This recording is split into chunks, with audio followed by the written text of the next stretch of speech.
What? Why are you shaking your head? You're welcome.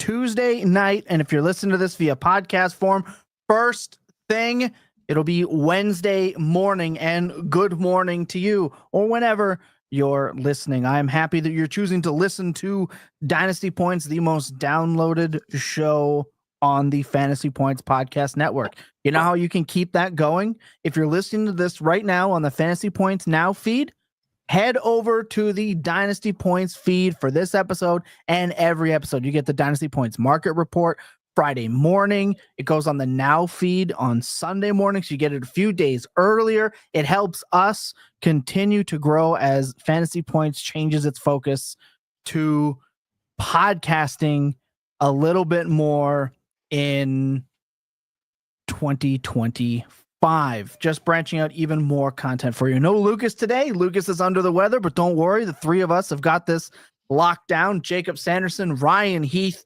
joining me as always. Fun show this week, guys. But before we get into Lucas back next week, because I got to side bet him for the crucial Broncos-Colts game coming up in 2 weeks here. So. Yes, he will be here next week. Speaking of next week, fun little ditty about next week. Brett Whitefield joining us for the first time ever on Dynasty Points. We're talking in way too early 2025 Brett Whitefield rundown of the rookie class set to come in. Obviously, things can change, NIL deals. Keeping in mind, we have not hashed out our full-fledged rookie takes and in-depth information, but there is nobody in the industry I would rather have on to pick their brain about rookies at this time of year than Brett Whitefield, but he's going to make that happen. I'm excited for that. Cannot wait for that. Oh, speaking of, he's in the chat right now. Brett Whitefield is here getting a sneak peek of what to expect in all of our insanity with the chat and everything else. If we're going to get schooled by Brett for an hour and a half on a bunch of rookies that we've barely scouted, I at least need him to load me up with all the best parlays for the college football playoffs too. I need to start filling out my bracketology. I need to know all the best picks here. So let's Whitefield, we're gonna put you to work next week. That's right. He's gonna earn the salary next week on Dynasty Points. That's for sure. Well, guys, I think we should also talk about what we have in store for today for everybody listening. We've talked a lot about how to rebuild, players to target, how to go for it as a contender, trade deadlines, buy these players, flash thumbnail, blah, blah, blah. What we really haven't got down to is breaking down how to set yourself up for 2025 beyond just trade for picks. Like we have, but not really. So what we have today, we have 6 players today that we have identified as players to get onto your rosters for an opportunity for a value boom to be starting for Jeremiah Smith.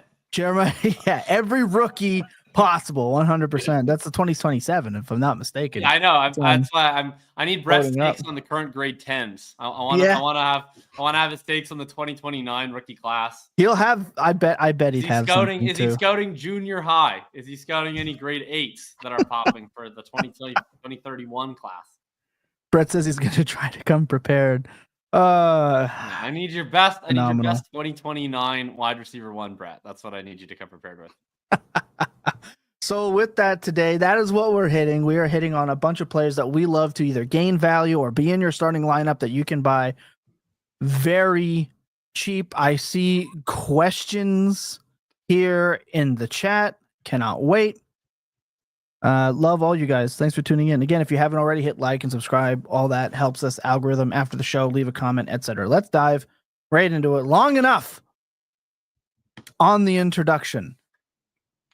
We haven't talked about it a lot here, Ryan, this year's show, this being your first year here, but we do, the League of Record has existed for since 2020 now, and you will be in there eventually. We may have our first person leaving good at this year. Yeah. And Jacob, good, he says. And and we might have an I opening. don't mean for the good. first I don't time even know ever. who's leaving. I have no idea if it's good. I just mean good to get Ryan in there. Oh, I was gonna say, I was like, thought damn. once Billy left, the show, that like we would have had to send police officers to his home to just evict him out of the league and then sub Ryan in. But that's apparently frowned upon. So now, we have to wait until someone leaves of their own free will. Yes, imagine that in 2024. But anyway, we have not talked about it a lot, but I felt like it was important with week 14 just to know that we're going through it as much as you guys. These standings, Ryan, in this league are at an unprecedented level. Obviously, Tom Lee, former Full Tilt Walkabout co-host, he's 12-1. He's the only one that has solidified his spot because number 2 is sitting at 9-4 and could be usurped by multiple teams due to the points for tiebreaker because number 3, 4, 5, 6, and 7 are all 8-5. Damn. And the max points for is what we use to tiebreak these is all over the map. There is someone that leads the league in max points for that could miss the playoffs if a couple people win and he loses. It is pure insanity, and I cannot wait to update everyone. Jacob, you are fighting for your life in this league. Because the schedule maker, it's all on the schedule maker. I go into this tie. So anyone, obviously you play in a 12-person league. The first 11 weeks you play everybody, then everybody plays 3 teams twice. And I was looking at 6-5. I was like, I'm in a pretty decent spot. Like I'm tied with 2 other teams. I have more points than both of them. I'll figure it out. And then I start looking and I'm like, the other 2 teams I'm tied with are playing fucking tomato cans every week to the end. Meanwhile, I've had to play the 2nd, 3rd, and 4th place teams, 3 of the 4 highest scoring teams. I beat them. I won the last 2 weeks, get to 8-5. I'm like, finally, we've got to clinch this. No, these other teams are abusing all these tomato cans. David and Goku kept my hopes alive last week with his 30 bomb. Yeah, So big shout comeback. out to you, Chief. But now we're in tough. We gotta play the 2nd best team in the league. I just lost Trevor Lawrence. I got Drake May on bye. I lost J.K. Dobbins. It's gonna be tough. It's gonna be a battle of attrition. That's what it's gonna be. That's right. Bring it back, an old classic. Yeah, it is. It's pure chaos in this league, and I love it. It's the closest it's ever been. So we are in the fight as much as you are, like Ryan was against Jacob and I this week, as we beat him by 0.1 points in the Scott Barrett Invitational. Oh, love that. Jacob didn't even know. I didn't know. I didn't know until you sent it to me because it's. Buddy, there's a NFL, 73% chance that I log into MFL to submit lineup. I know. Chances that I'm ever logging into MFL to see the results of a game. Yeah, 0%. That's my job in the co-hosting, and I know that 100%. Well, we've made it this far. Why don't we take our first little break here? When we come back, we're gonna get into the first player, the man on the thumbnail, one of your boys here, Jacob, Dak Prescott. Sit tight. We'll be right back. Man, I just love the home league. I love the home league too, but the legal record, it's truly fantastic. It is a truly unique talk about the home league records right now. Oh God! Talk about my beautiful 11-1 team. No, because I'm gonna see you again in the finals. All right. Oh no, we can't. I'm gonna see you basically in the semifinal. I'm gonna get there. Don't worry. We'll have a rematch either way. Then we'll talk about it. The home league is just really confusing, and it might spend 15 minutes trying to explain why everything is the way. If you want information on the home league, leave a comment below, and we'll explain it. It is truly insane. Let's talk about Dak Prescott. Let's talk about Dak Prescott finally getting to a point. Keep in mind, I have very few shares of Dak. He's always been a click that I couldn't do in that 3rd round. Right, in that 4th round, a couple years in a row, couldn't do it. But let's talk about Dak as a player who's the opportunity to not only, I don't know if gain value is what Dak is really going to do at this point, given his age and injuries, etc. But he's definitely probably going to be a pretty damn good option to start for you if you acquire him now. Let's talk about it. In 8 games played this year, he did not finish 2 of them. Keep that in mind. He's way below his averages, right? 0.4 points per drop back. He was 0.54 in 2023, 17.7 points per game, which was 20th. 20.8 was his points per game in 2023, so way off. He has been pressured at a top 12 rate when he was playing with 95. That offensive line struggling. He was right up there with attempts at 286, and the touchdowns just weren't coming. He had 11 with 8 picks. It's way down. He's only had 6 scrambles. He had 27 in 2023, so it was even down from 2023 for what we can project. Now, there is some safety in here with Dak, if you guys were wondering. But with that, Dak has never finished like 10th or worse for fantasy in any season. He's actually finished. He had a couple of years that ended quickly, but he's never not been a top 10 quarterback when he plays. He has a dead cap hit of $151 million, according to Spotrac next year. He's locked in $62 million in 2026, $34 million in 2027. They have an out at his age 35 season. That is a quarterback that is going to start for the Dallas Cowboys for the next couple of years, given the contract that he locked in this year. And he has CeeDee Lamb. He's also locked in Dynasty Daddy quarterback 22 as of right now. Little higher than I actually thought he would be, to be honest.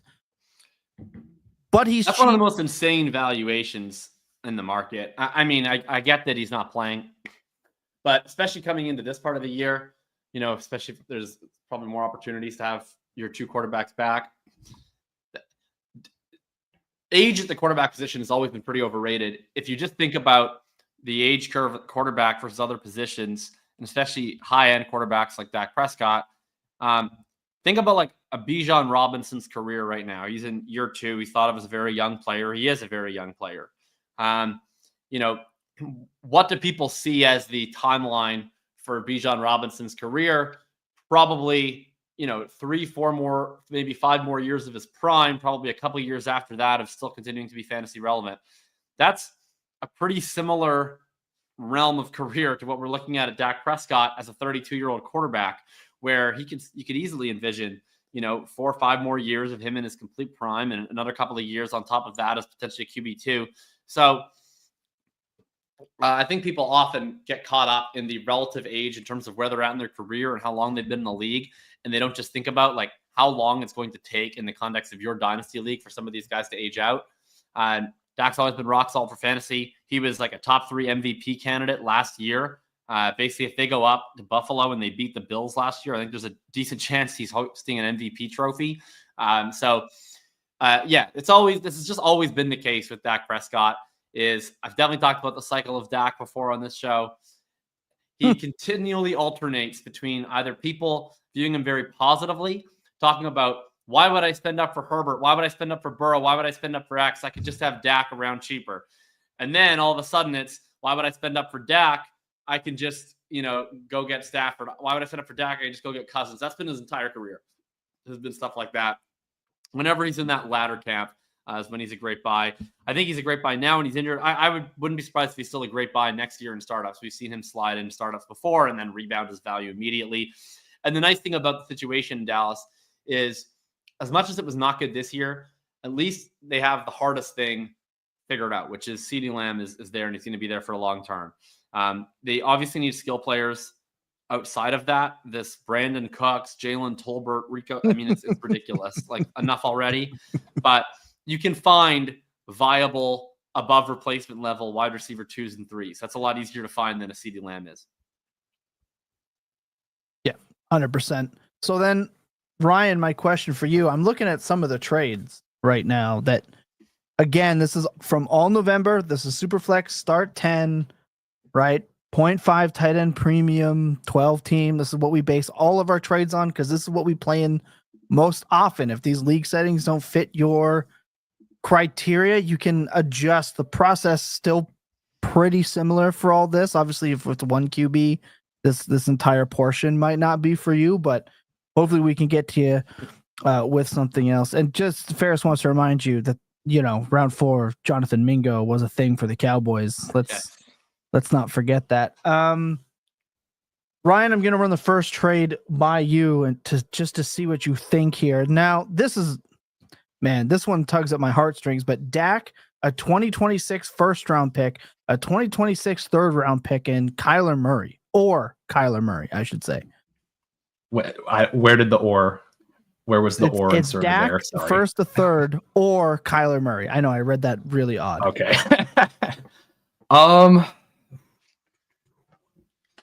It's tough, right? Yeah, that is tough. That's pretty close to me. I think I'm on Kyler there. Interesting. On the Dak side there. I would take Dak side as well. Okay.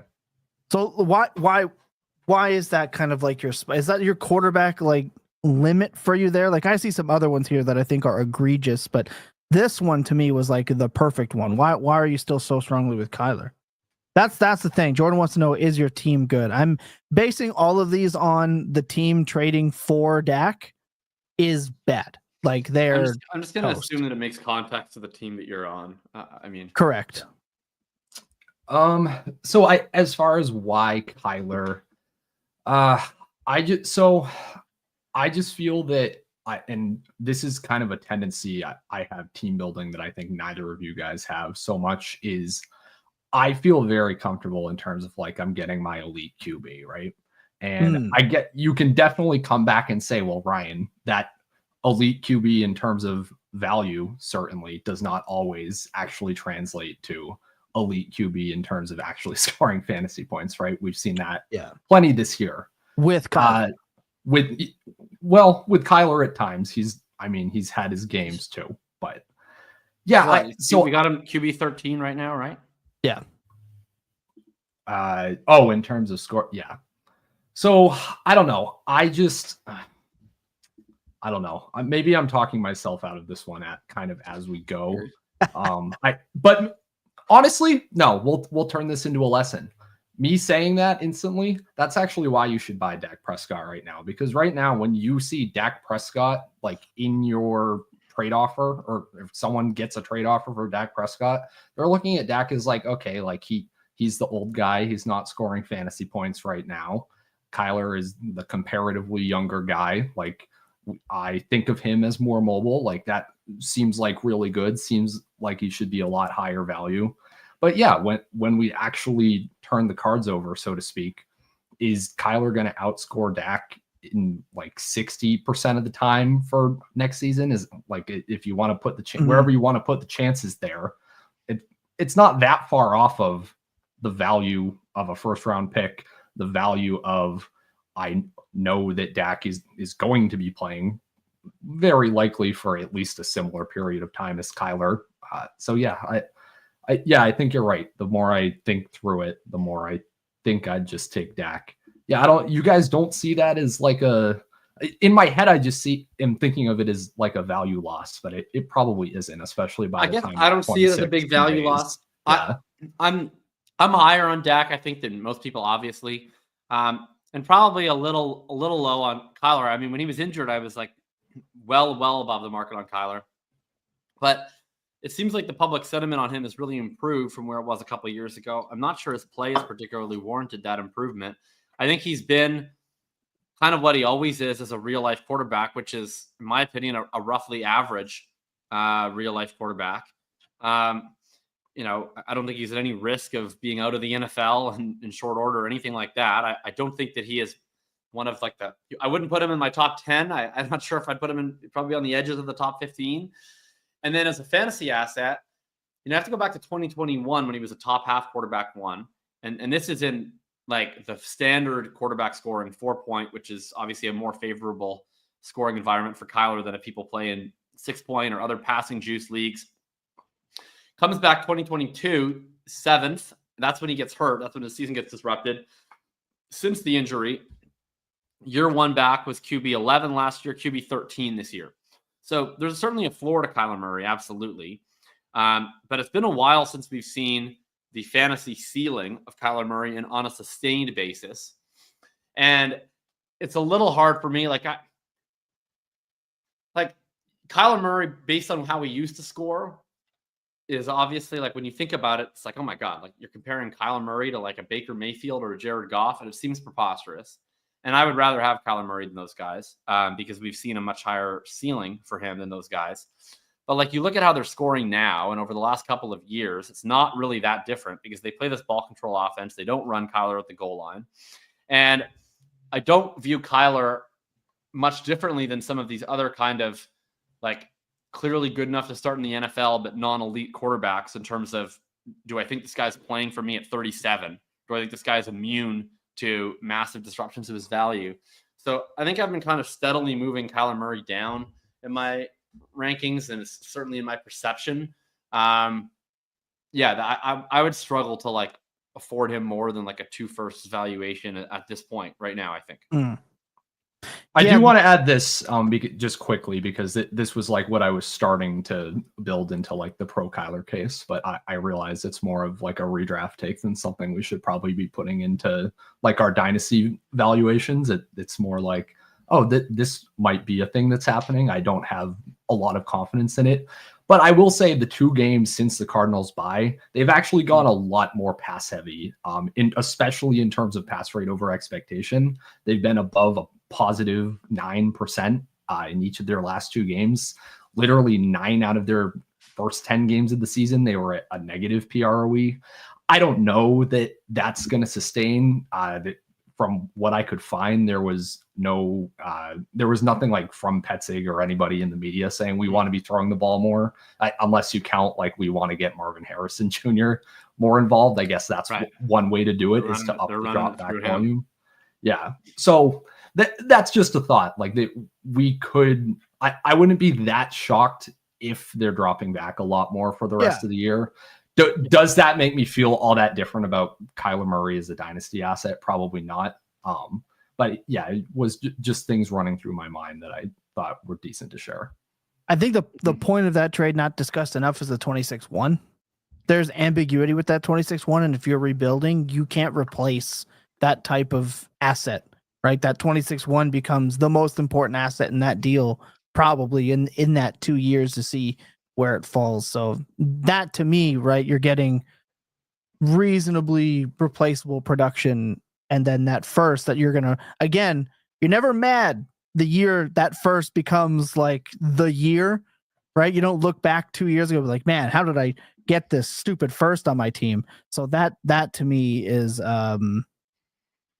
where I'm looking at it. We got one more with Dak, and it's the one in the thumbnail, sending away Tua and a third for Dak and Chris Godwin, who obviously had his ankle explode.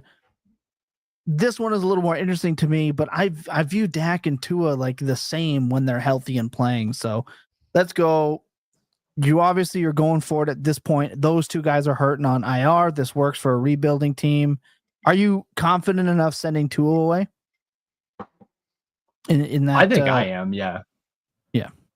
I'm totally fine with that.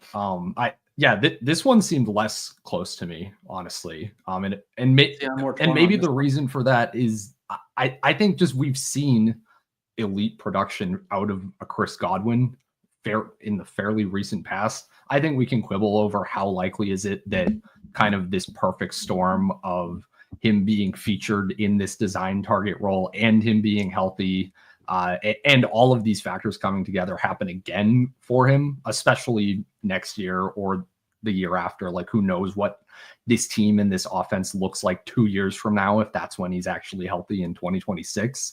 But I think the upside of a Chris Godwin getting back to that is a lot more than a 3rd round pick to me. And as you've said, if the production between a Tua and a Dak is similar-ish and the value's a lot closer as well, I think consensus-wise, then I'm just always taking the Godwin kind of moonshot there.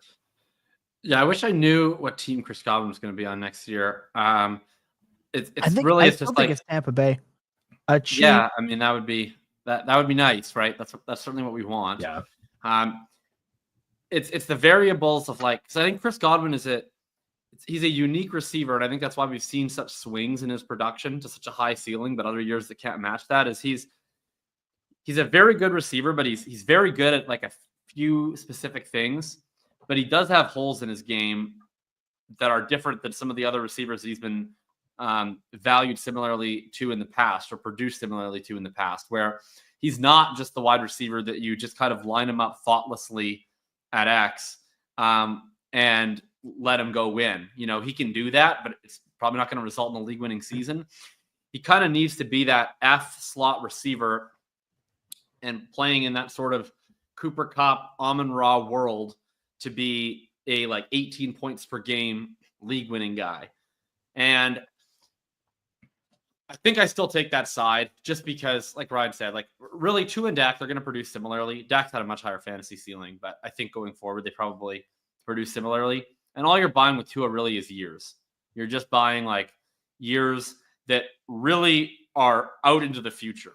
Or I guess what you're buying is in 2, 3, 4 years, he's going to be more valuable. Do you care about that? Maybe. I don't know. I'm probably just going to take the Godwin side and try to worry about the present on that front. They bring that trade up specifically and why it's on the thumbnail because in the league that I am back-to-back champion and currently sitting in the number 2 spot is a league that Jacob and I are in. And I declined the Tua in the 3rd side, and I'm still contending because I have a couple of old dusty quarterbacks. I declined that deal. So that's why I thought it would be interesting to get both sides. I have Stafford. I've got other guys that I can put out there on a week-to-week basis, and I kept my Dak Prescott, and I kept my Chris Godwin in that regard. So you don't have to move them as a contender, which is why I think it's important to have these conversations, but I very much agree. I obviously prefer Dak over Tua, like that just personally with the range of outcomes, etc. I've proven that by declining their trade in that league that I just mentioned that Jacob and I are in. So it's interesting. 100%. So that's Dak by Dak. Like I actually had forgotten about the circle of Dak, Jacob. Like that is just something I completely forgot that you did a whole bit on, and it strikes true once again. We are in the buy Dak. And this isn't limited to like, if you are out of contention you can be contending and still go and buy Dak. His price is seemingly low enough. I see a couple of seconds. I've seen some other, you're telling me that if you're in like 11th or 10th and you're kind of band-aid quarterback position, you're not willing to send your like 210 and like next year's 2 that's definitely able to be got again to just go and secure Dak to make another run in 2025. You can get creative. It doesn't have to be a linear, that you're not restricted to, oh, I'm out of it, I have to buy this injured player. You can be in the thick of it and still make moves if you don't have a trade deadline. There's multiple reasons to go and buy Dak. It does not have to be just because you are, quote, out of it, tanking, looking to bounce back. That's an important part of Dynasty that does not get talked about enough because there's more to it than contending and selling and rebuilding and retooling, et cetera, et cetera. I see some comments in the chat. Chandler, that question is one that we can get to in a little bit. Not at this point. We do answer questions like that generally kind of in between segments and stuff. So, sit tight. Theo just says Dak plus what for Tua.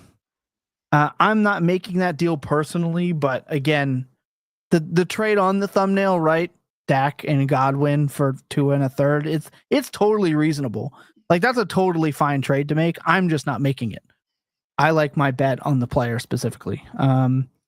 Jordan Williams says CMC or Dak. I'm just taking Dak.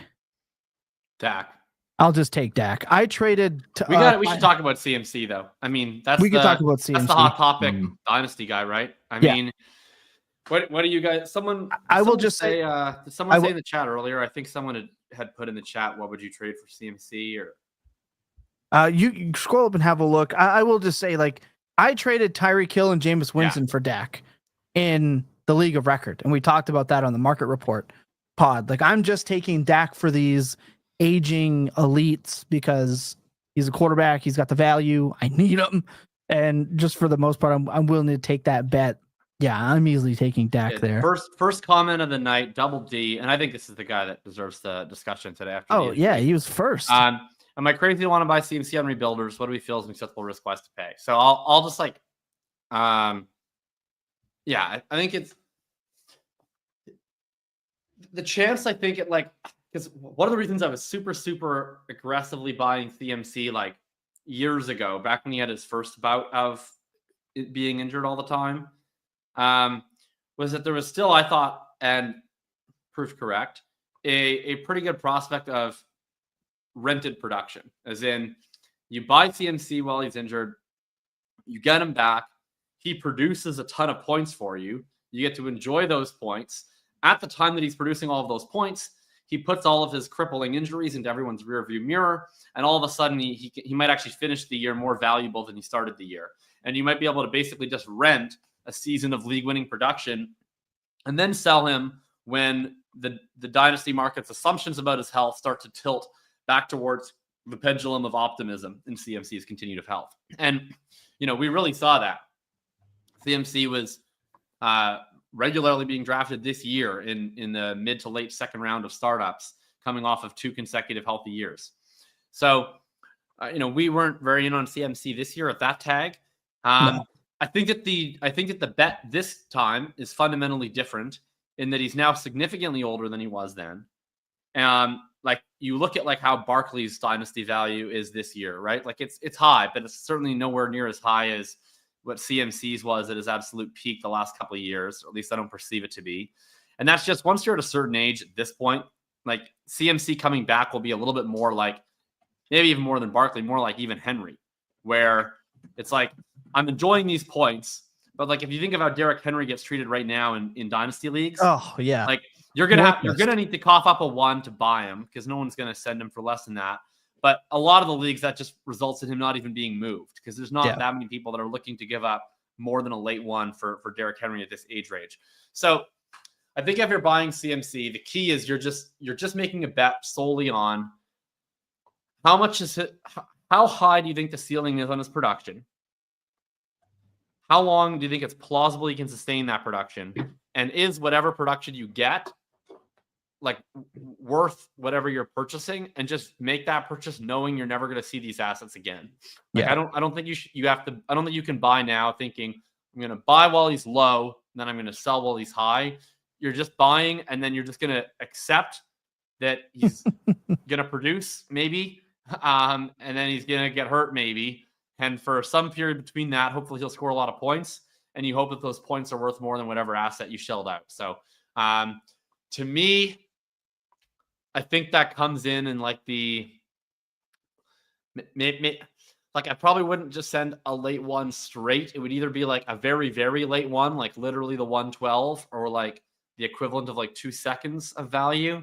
That would be kind of the world we're living in. Or ideally, in a team right now, if you could sell like, I just offered, I don't know if it'll get accepted or not, but I just offered Jerry Jeudy and Kirk Cousins for CMC. We'll see what happens, something like that. Yeah, I think those are fine. Like packaging a couple pieces that you're probably just look a little shinier today than they will in 5 months from now, especially after the big game by Jeudy. Like he's like 5th in the league in receiving now. Like it just, I just wanted to see what Tillman would have done in that game last night. Like Tillman had a front row seat for off of Jerry Jeudy. No, dude. So Jerry Jeudy scored on, I think it's Levi Wallace, like multiple times on the same play that Tillman scored Levi against Wallace. Baltimore, where he just started running down the field and the DB for some reason was like, no, he's going to slow down and stop. Oh, well, shit. I don't think Tillman would have done him. I don't think Tillman would have done that much because we talked about this last week on the show when I talked up Jeudy and the players of the week. Like my theory at the time was either Tillman's going to play X, he'll draw Surtain all night, and then Jeudy gets the easy matchup, or Tillman's out, and then I just hope and pray that he consolidates enough targets in spite of the matchup. What actually happened was they just played Surtain on NPC wide receivers all night because they didn't want to move what side of the field he was on. And then Jeudy just got to go up against a horde of backups. It was insanity. Yeah, I mean, I'm guessing that if Tillman played, it would have happened is he would have ran 100% of his routes against I don't think it would have mattered. They couldn't cover anybody, man. Like Jeudy was even running just completely wide open No one. Anyway, besides the point, also, I just want to point out as we go off the rails multiple times in this program that like Bo Nix's throw to Mims, that was sexy. he almost dropped it. And I would have been rage baiting on Twitter so hard had he actually dropped that ball. I would have been relentless. Throw of the year. I don't care what other throw gets made this year. That was an absolute piss missile. That was a howitzer. That was just seeing it, throwing it, and believing in it. That thing looked like it went like a Garrett Cole fastball, 104 miles an hour. Yeah, down the seam. I can't believe that throw didn't the year. Like I can't believe that he fit that in that window. That was insane. That was unbelievable arm talent. Unbelievable arm talent. He's the GOAT, and I'm so happy that I was in on him. Ryan, you were also way in on him. His price was truly insane. We're gonna talk about that in the offseason. Same thing. I don't mind sending like a bunch of pitter patter for CMC and hope for the upside, but you're right. He is gonna die on my roster. Like Derrick Henry is going berserk this year, and people, if you're trying to sell him, people treat him like he showed up to Christmas dinner and beat the shit out of the nephew that you liked. Like nobody wants him. Like nobody will pay anything for him, and anyone that has him doesn't move him for less than a 1. So yeah, not good. Yeah. What I just wanted to say on this, since the question was, should I buy CMC on rebuilders? I think specifically on rebuilders, you should not be buying CMC. And it's because of what Jacob said. The value is never coming back.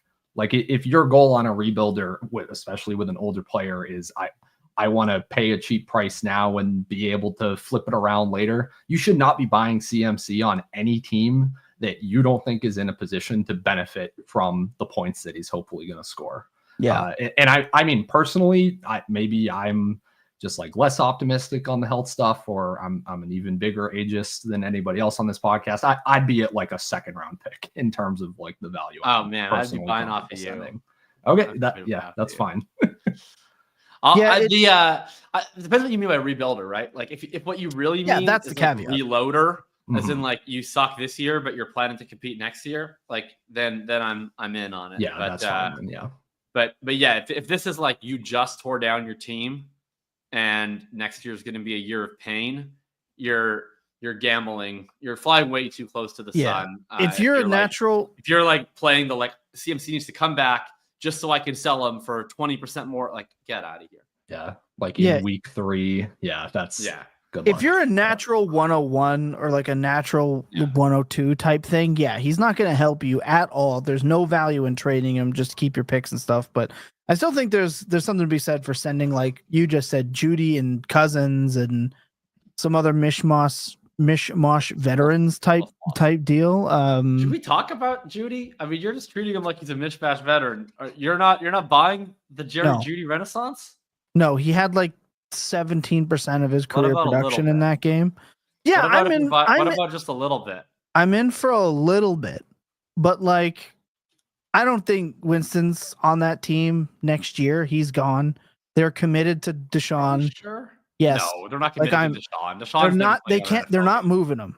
And if he's healthy, he's playing. Like I still firmly believe he's playing. We're okay. Jameis Winston's a New York Jet. I'm just. I want that. But I think I would bet a lot on the under. We're talking about Winston later. Started by Deshaun Watson. You know what we're gonna do? Well, this is a spoiler. This is what they call a spoiler, ladies and gentlemen. We're talking Winston later in a couple of players. We'll tie in Judy and the Jets, and somehow we'll end up talking about Aaron Rodgers and his ridiculous Netflix show. We're somehow going to tie that into this show because that's what we do. NFL game. But we will talk about it when we get to Jameis Winston. First, we're gonna take a break, and as long as Tyrod can just get Garrett Wilson the football. Rodgers missed Garrett Wilson for walk-ins multiple times last week, and it's Andy Buckler. He had one of the best routes of the week, man. He had he basically did the same. I mean, he broke outside instead of inside, but he did the same thing that Keenan Allen did on his beautiful Thanksgiving touchdown. Yeah. And like he was literally like 8 yards open in the end zone on a first read, and he got airmailed. I wanted to go to Rodgers and punch him in the face, and then step on his face. And then just like forcibly inject vaccination into him. All right, we're gonna take a break. When we come back, we're talking Blake Corum. Sit tight. There's no show like this one, period. We're one of one. Pfizer, bitch! There, that was gonna be me. just throw Tyrod into the game. Oh my goodness. It's completing the circle, right? They jab something into Tyrod's lung. I was just gonna say. And then we get Tyler back in by jabbing Rodgers with a little bit of Moderna. Oh my God. The circle of football life, ladies and gentlemen. Ryan, one of the players that you wanted to talk about was Blake Corum. And when you mentioned this, I was like, I find it interesting because every time Twitter, and this happened to me again this week, where I saw even our guy Theo Greminger, I saw our guy Debro. I just kept seeing like Blake Corum's about to take over, and I'm like, the Rams are on their third drive again. That's what it looks like. Yeah, but hold on, let me finish. I've stopped even tweeting it. Like I used to live tweet every time we got the Blake Corum drive 3, and now I've just given up. It's like we can't. I wish it was true. I love Blake Corum. I think he's really good. I think Kyren Williams is pretty boring. I would love it to be true, but I can't wish it into existence. I don't coach the Rams. Sean McVay does. Right. And that's what I pointed out. It's like I went and looked. I was like, next thing you know, this dude has 20 points again. Like, where was the downfall? But Ryan, I liked your approach to this. And this is why I think it's important to talk about it beyond just by every rookie running back not playing, right?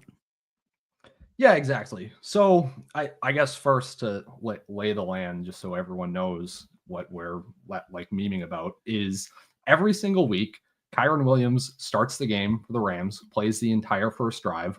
Corum comes in usually on the third drive. This week, it was actually the second drive, I think, because it was like deep into the second quarter by the time they got to their second drive. So they just wanted to get Corum in before the second half. So that's what they did. The drive happened to last a bit longer than it normally did. Corum got like 5 carries. Kyren eventually actually came in on that drive when they were starting to approach the red zone, which is also very funny to me.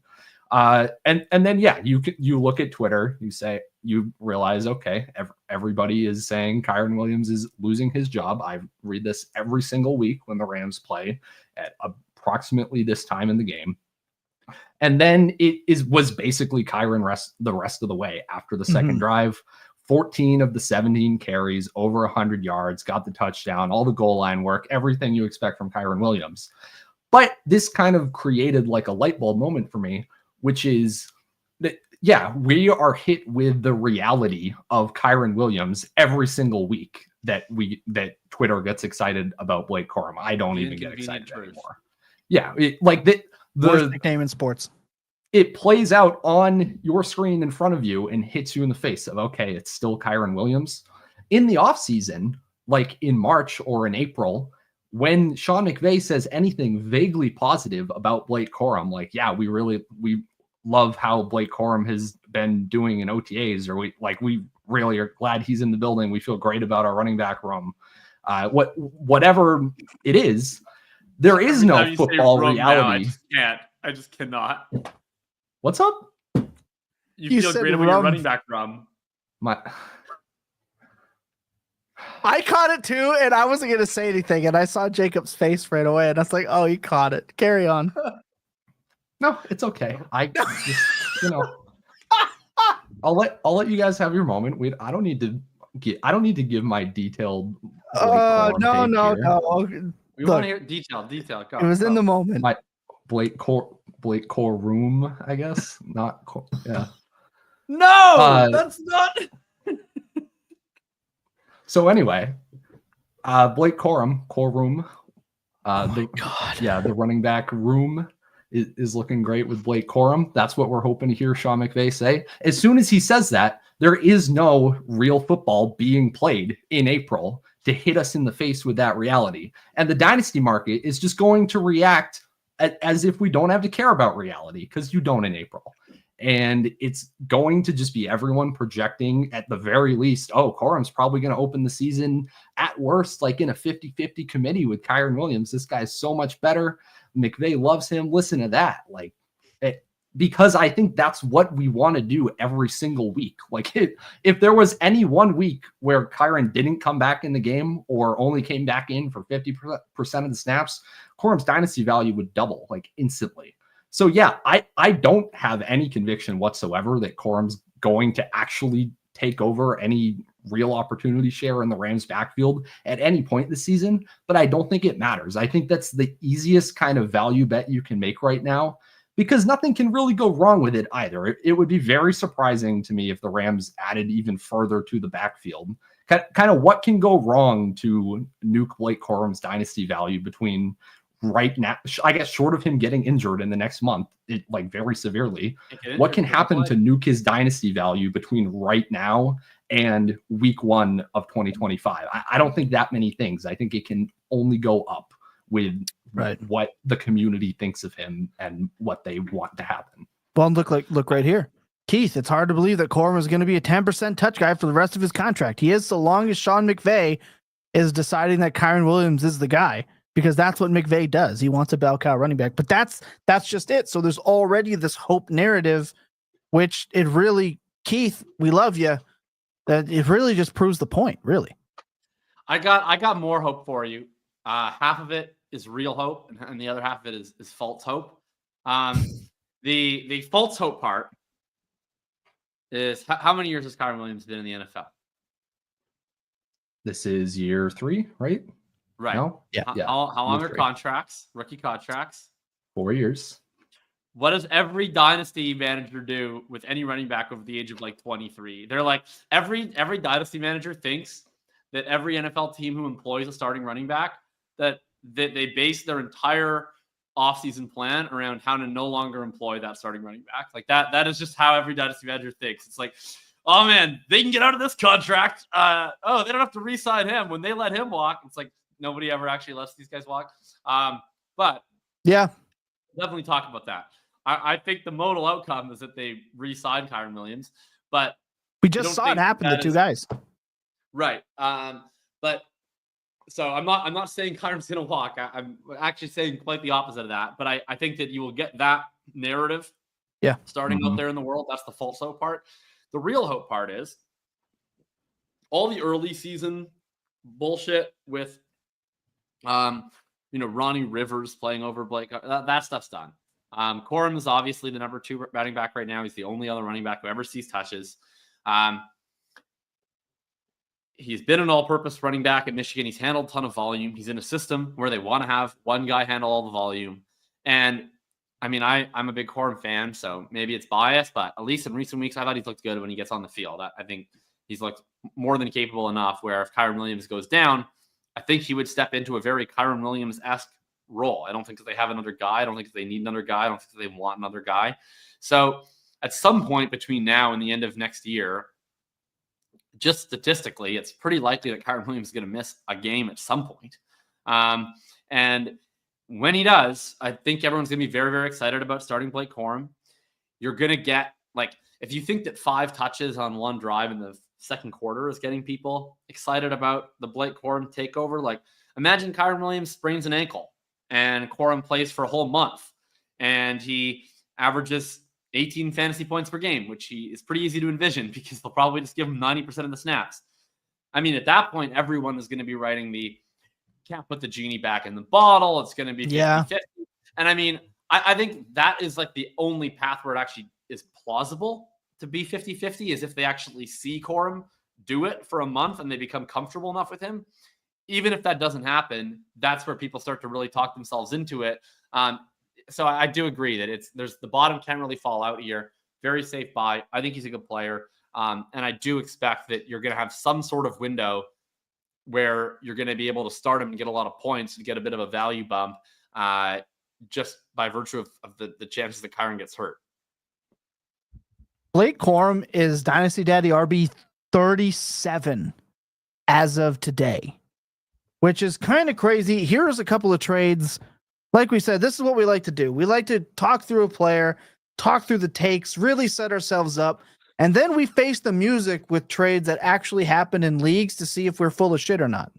And see if we walk back our stances, because that to me is the best way. If you look at the trades first, then you can kind of change your narrative on the go. Here, we like to call it out and see if we stick with it. We've got Blake Corum for Rashad White. Straight up. Yeah, give me Corum. I'm a little torn because White, I think, is so shitty, but his fantasy skill set is so strong. I think I would still roll with Corum there, just because I'd rather go to the guy who hasn't already been usurped. I'd rather go to the person who didn't get the shot and then lose it. Yeah, and you're never getting like the value bump with White again. White is always going to be viewed as like damaged goods. Yeah. Rashad White.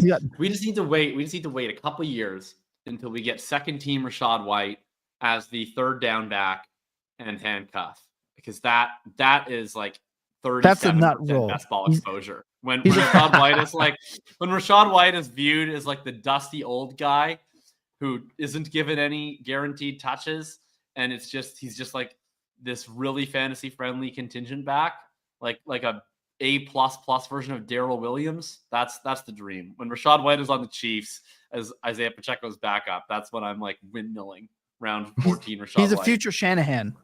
He's a future Shanahan reclamation project. That's what I'm going with. I'll also take Corum here, but Rashad White, man, 1 target and 1 catch in back-to-back games. He's just been completely overthrown by. Bucky is becoming the passing down guy. He is top 6 dynasty running back, Bucky Irving, who you'd already have on your roster if you listen to the show enough.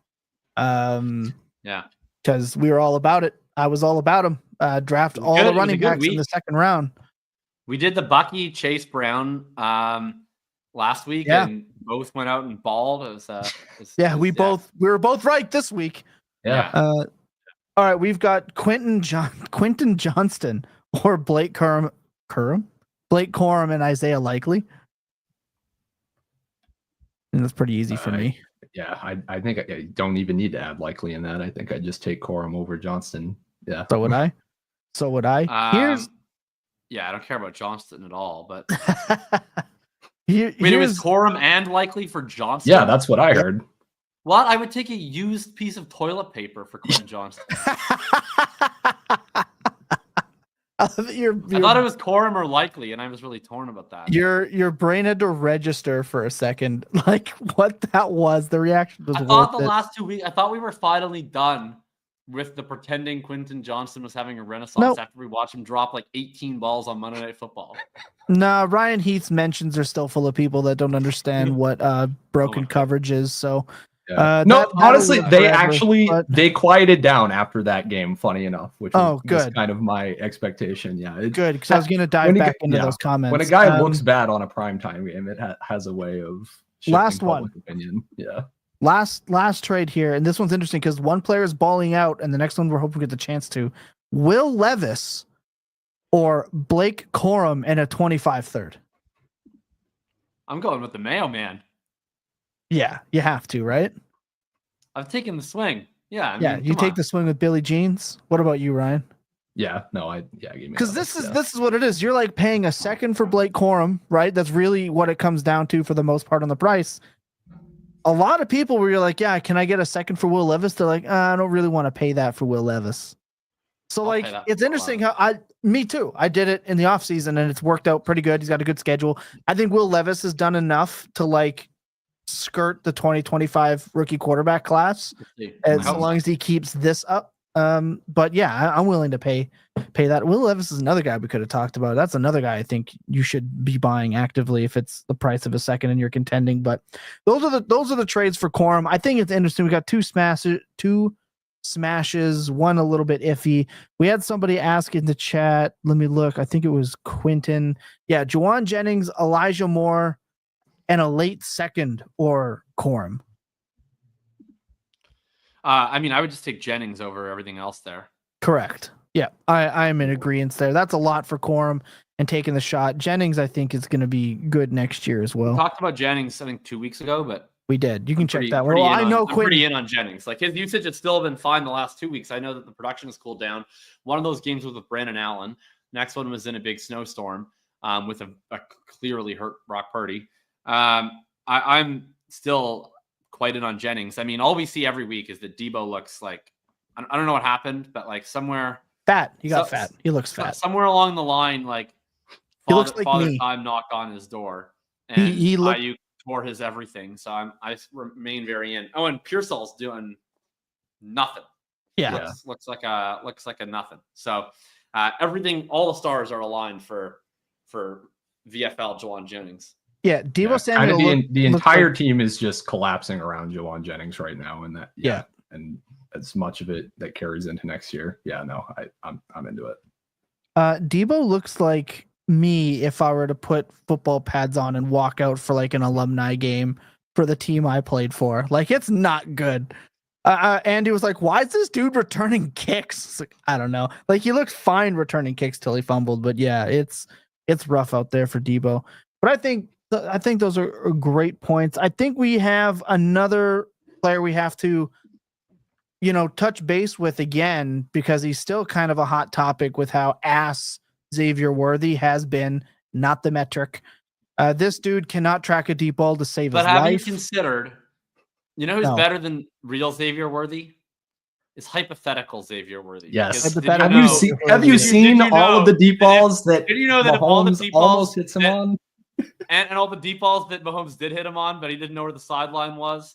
Yeah. If he had gotten his feet down, and if the throws were better, and if hypothetical Xavier Worthy would be a wide receiver 1. Yeah, he'd be wide receiver 9 right now in the year if all those hypotheticals hit.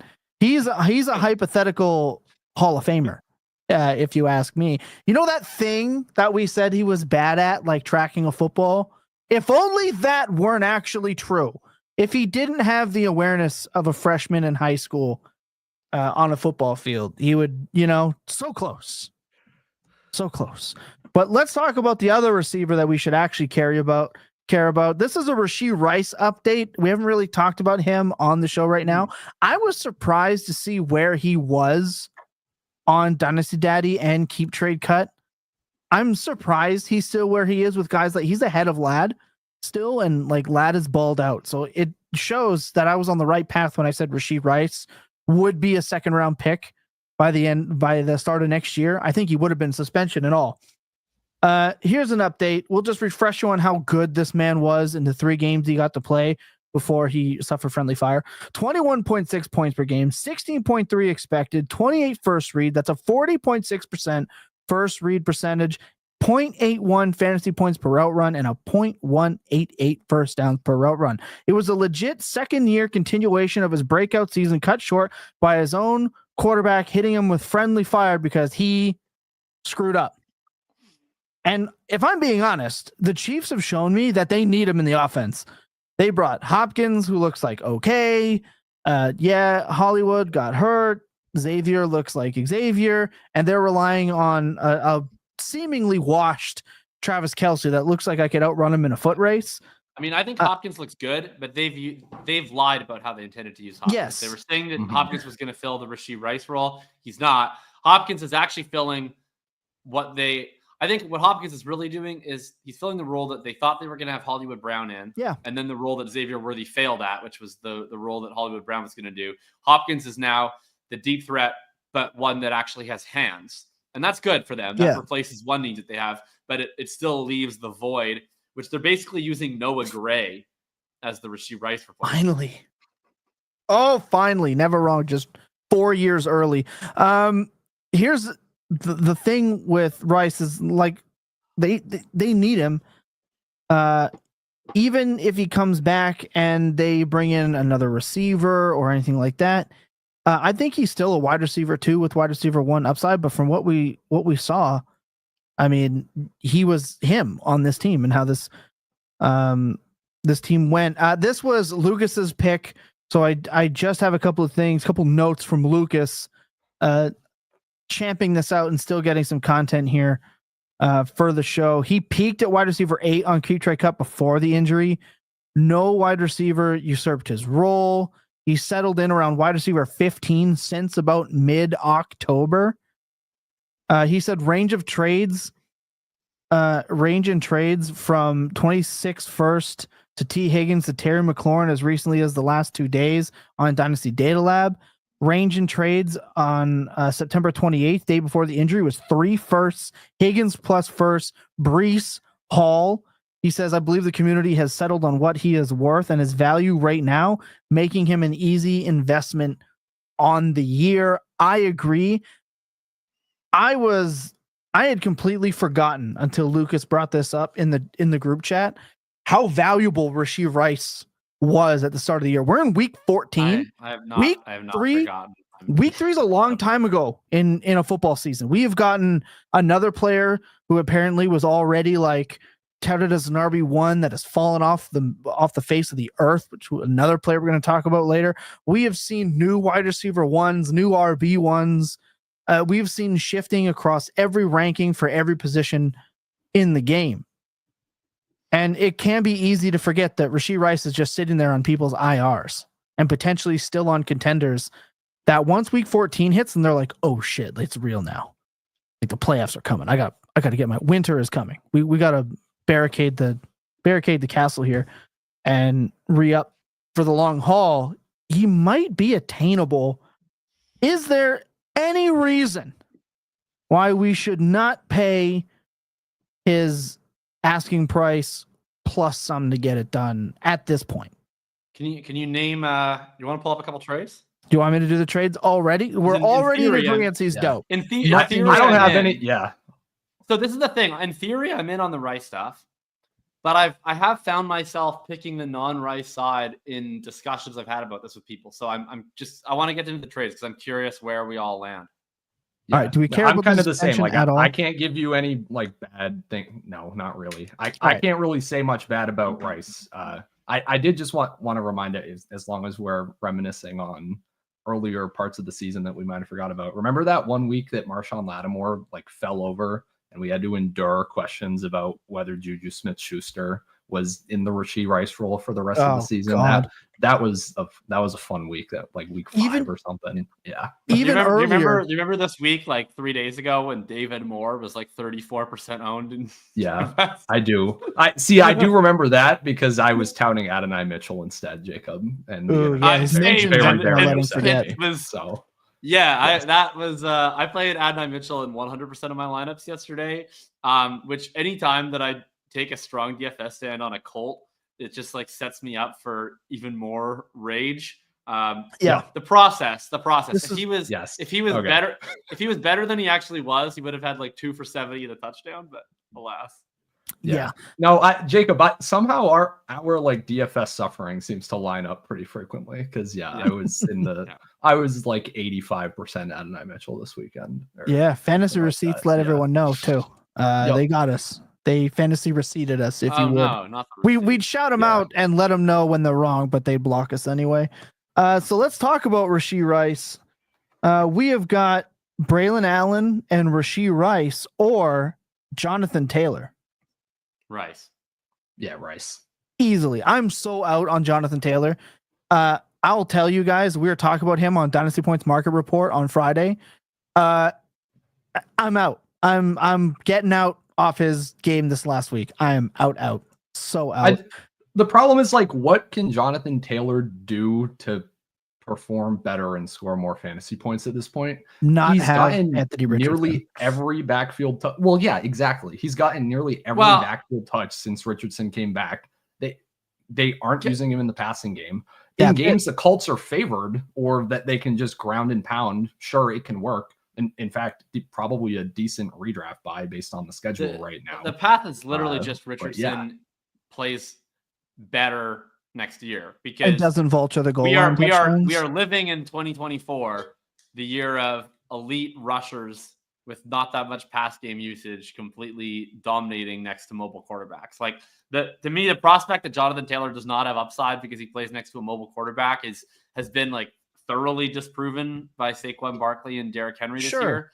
It's just that the Richardson stuff is too inconsistent, where he's taking too much of the goal line. Well, not too much from a Colts sense, but too much for Taylor of the goal line work. And he just doesn't string drives together. The only way that Richardson succeeds right now is the deep balls. And so every drive is either a 4-play scoring drive or a punt, and they don't run enough plays. So it's just not working right now. The path is just the Richardson's young. He gets better, right? Like early career hurts would not be helping Saquon Barkley have this season. But right, yeah. This is like Saquon Barkley is having an outlier season, like on pace to break and smash the record. And not even Hurts on is Taylor. still annoying with his 12 touchdowns. For sure. Asshole. I guess this is my only like bone to pick with like the Saquon Barkley or Derrick Henry comparisons is, yes, obviously like the offense needs to get better, but also, you can go the Derrick Henry route, which is especially through the first 8-9 weeks of the season when the Ravens had one of the most efficient offenses we've ever seen. Yeah, they can get ahead just off of that, and Derrick Henry can feast. With the Eagles, it's kind of a more traditional route where they have one of the better defenses in the league, and they can run the ball 40 times a game, and that works too. How are the Colts getting to that point? Like just based on the defense and all? Yeah. So Richardson has to do the prime Lamar Jackson stuff, or the defense has to get better. But yeah, no, I just think it's a longer road than maybe you're suggesting. Ryan said that he didn't want the show to go 3 hours. I know that's twice. I agree with both of you guys. I was just playing a little bit of devil's advocate. I know. That's why hey, and if you want more, Dynasty Points market report on Friday. Trust me, you're not going to want to miss it. We dive deep into this Jonathan Taylor scenario. Next trade up for this, because we haven't totally moved on. I think all of these are going to be Rashee Rice smashes, except for one. So check this out. Alvin Kamara or Rashee Rice straight up. Rice. Obviously, you're contending, right? And you want, 18-point Alvin Kamara. No more Taysom Hill, right? Blown out knee. Yeah, done for the year. Miller, though. He might score a touchdown. You don't know. All right. We got some tough ones now. The tough ones are here. Rashee Rice and a 25-1 or Garrett Wilson and Sam Darnold. Rice. Wait, 25. Is it like a theoretical one? Like what's the act? Yeah, I don't know. I'm gonna. We never know. We always assume mid. We always just assume mid for the purposes mid of to late. Yeah. Discussion. That's like pretty even. That's a trade I think I'd probably like, assuming that both sides making it are like make sense. I'm probably pretty okay with both of those sides of that deal. I think I lean the Rice side.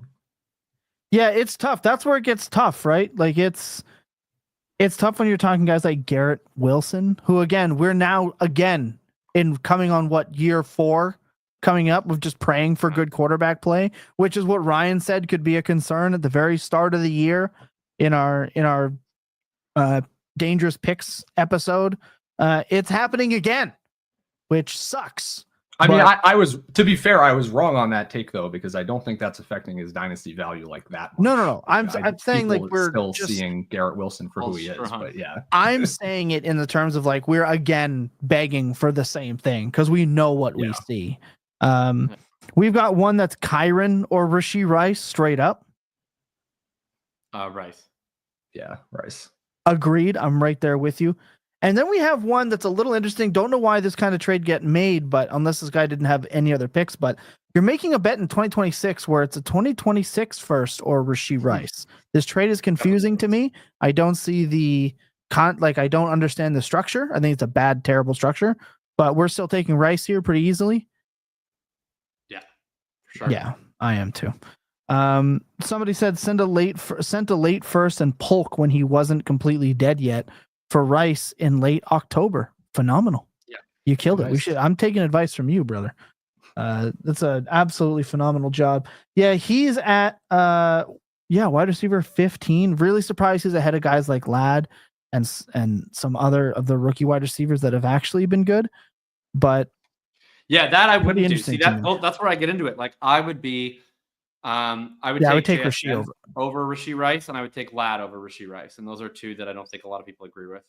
I think JSN and Rashee is like fair. Like I think that's pretty fair. I think they're pretty. I view all three of those players as pretty similar archetype players. And so to me, it's like I would just take the one that are healthy and aren't drawing the ire of the law. Yeah. Also, shout out JSN's brother liked a tweet of mine today where I was asking when the team is going to finally start realizing that they shouldn't give this guy one target per quarter on average when they're not throwing him screens. He did want to remind Thomas on air that he did say last week that was going to be his retirement from JSN discourse this year. I'm just saying, I had to shut him up. I brought it up. I brought it up this time. Cannot help himself. No, I'm saying on Twitter that he can't help. I'm himself. in the thick of it. Oh, I see. All I said I wasn't going to talk about it on the show, and I will never silence myself on Twitter. I will speak my truth, Ryan, and I will not have you try to shut me down on Twitter. But I mean, I had to ask. It was Jacob Gibbs. I had to ask. Him and I have gone back and forth on this. Like he's so obviously good that they just continue to use him so sparingly. He did not even get the screens that he had been getting. So the volume wasn't there, which is why I imagine my mentions aren't blowing up to tell me how good of a game he had. Because he had like 12 points. So it seems to be how it goes with that. But let's talk about another player that my mentions like to get blown up about in the Fantasy Points Discord, which you can join at fantasypoints.com for free. Get the Dynasty content.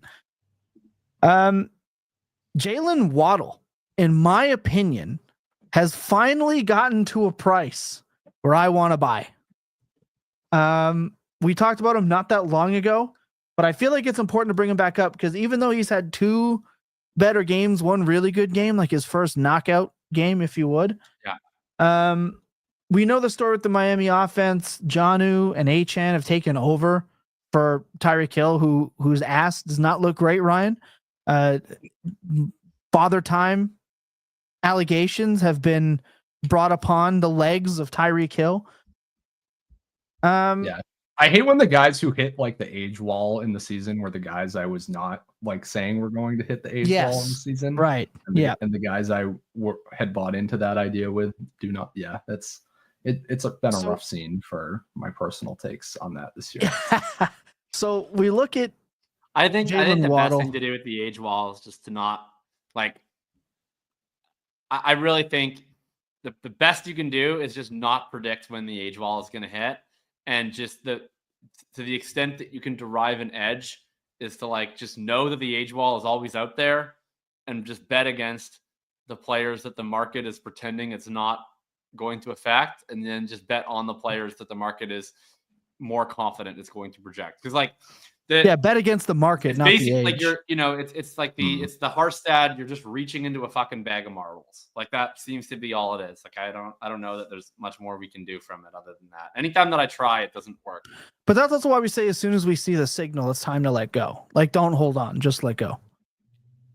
Yeah, like the true villain of the Titanic did to Jack. Well, so here's the thing. I'm not actually okay. We can get back into this. I'm not actually convinced that Tyreek has hit the age wall. It's just what we're seeing. We're seeing signs, which is enough for me. Well, so we're seeing. I mean, obviously, we're seeing signs that his production, his stats are all way down. His role, but like, this is happening across this entire offense is changing. Like, it's not just a Tyreek. It's not just a Tyreek isolated thing. It's Achane's rushing efficiency is way down. His receiving efficiency is up, and his receiving usage is obviously through the roof. Waddle's usage is way down, and Tyreek's usage is way down. And basically, all of what they were used to be getting is going to like Jonnu Smith and Achane low ADOT stuff. And I mean, I think a lot of that is on line play because like you look at the two intermediate and deep receivers, and then the running game are all plummeting at the same time. It's like both Tyreek and Waddle just becoming bad at the same time seems implausible to me, for it not to like be assigned to something more systemic.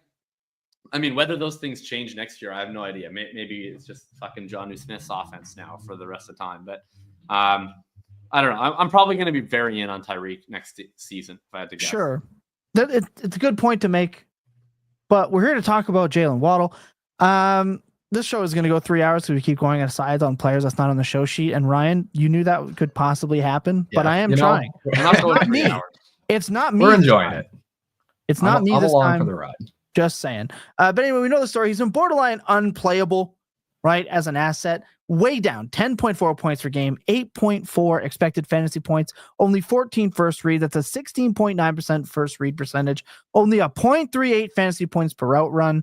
The big play's still there, 12.57 yards per target, 13.54 yards per reception, a 2.15 yards per route run.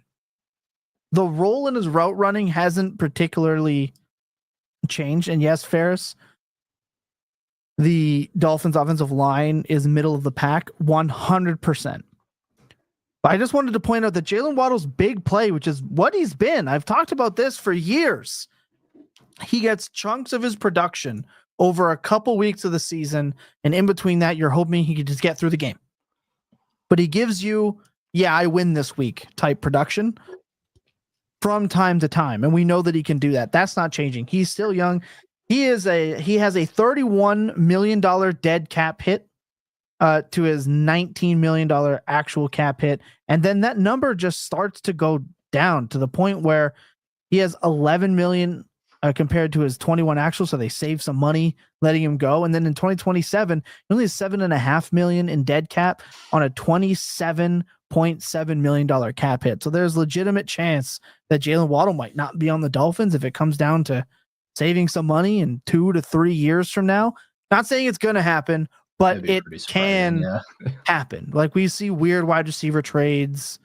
You are falling dangerously close to the teams don't want to roster their good players fast. I have to go about when we're talking about years down the road. And the reason I am willing to buy is because there is safety in Waddle. He's not a receiver that's on the last year of his contract and his production is down. He's a player where we've seen the production be really good for a period of time. I don't buy in that he can be an alpha thing that we went in on in the Discord and that kind of conversation. We've kind of seen him in that, and he still just kind of is what he is, where he's very boom, weak, heavy type player.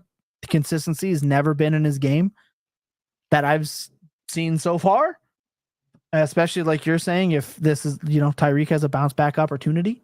What I'm saying is that he's young, he's explosive, he's in a good offense for now. I think that could be a wild outside chance that team doesn't have the same coach next year and the team does have a different system, but either way, he's a good player that does good things. They'll get him the ball. His value is up and down all over the place. And there is some security within the confines of his contract. He is the perfect definition of a buy, a legitimate, underperforming veteran player that people could be sick of, could be tired of rostering, player fatigue, who has become available to be acquired because of his production. This isn't a sell or a buy low, because we talk about that all the time. It's the opening of the buy window, if you would, to a degree that we have not experienced. I'm now officially willing to buy. Lucas brought him up a couple weeks ago as like a player that you should maybe be poking around for. I'm in now. And I think it pays off for you. If you want to buy Waddle, just wait until I'm out, because I was out on this guy for like most of his early career. And then he was always great. And like, I could never get high enough, as anytime I increased my perception of him, he would be valued even higher. And then this was like the first year that I've ever been super in on Waddle, and it's been by far the worst year of his career. So at some point, I'm sure I'll get out again, then he'll be good. But wait on that. I'm still in now, so I wouldn't buy yet. Okay, interesting. We'll test that in the trades. Yeah, Ryan. I just don't think I'm ever going to be right on Jalen Waddle. It's not true. like. Yeah, no, I'm kind of with you. All I've been thinking about while you've been talking, Thomas, is that's crazy to me that he still has over 2 yards per route run. That actually is mind blowing to me. He has, wait. 2.15. Not this 2.15 yards per route run this year, according to what Thomas typed in the show sheet. That is unbelievable to me. Case. I looked it up on FantasyPoints data suite today. Wow. Okay, I'm looking this up. I don't believe you. Dig it up. Someone got something wrong. That's what it was when I looked it up today. Just saying. Anyway, let's have a look at some of the trades here. We have. This is what I mean by this man is able to be acquired in ways that he had not been able to be acquired previously. I like most of these deals. Some of them are a little bit funny money. We have got Bucky Irving or Jalen Waddle, straight up. Irving. Bucky. Pretty easy Irving on all sides here. I agree. We've got Jalen Waddle, a 25-1 and a 25-4, or Drake London.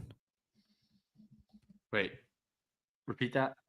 A 25-1, a 4th, and Jalen Waddle for Drake London. Oh, the Waddle side. Interesting. I got a 1 on top? Yeah. Yeah. I find it think because it's it's not that London has been bad. The pick. London's been great. No, London's been good. London's been good. Yeah. But I'm not paying Waddle and a 1 for London.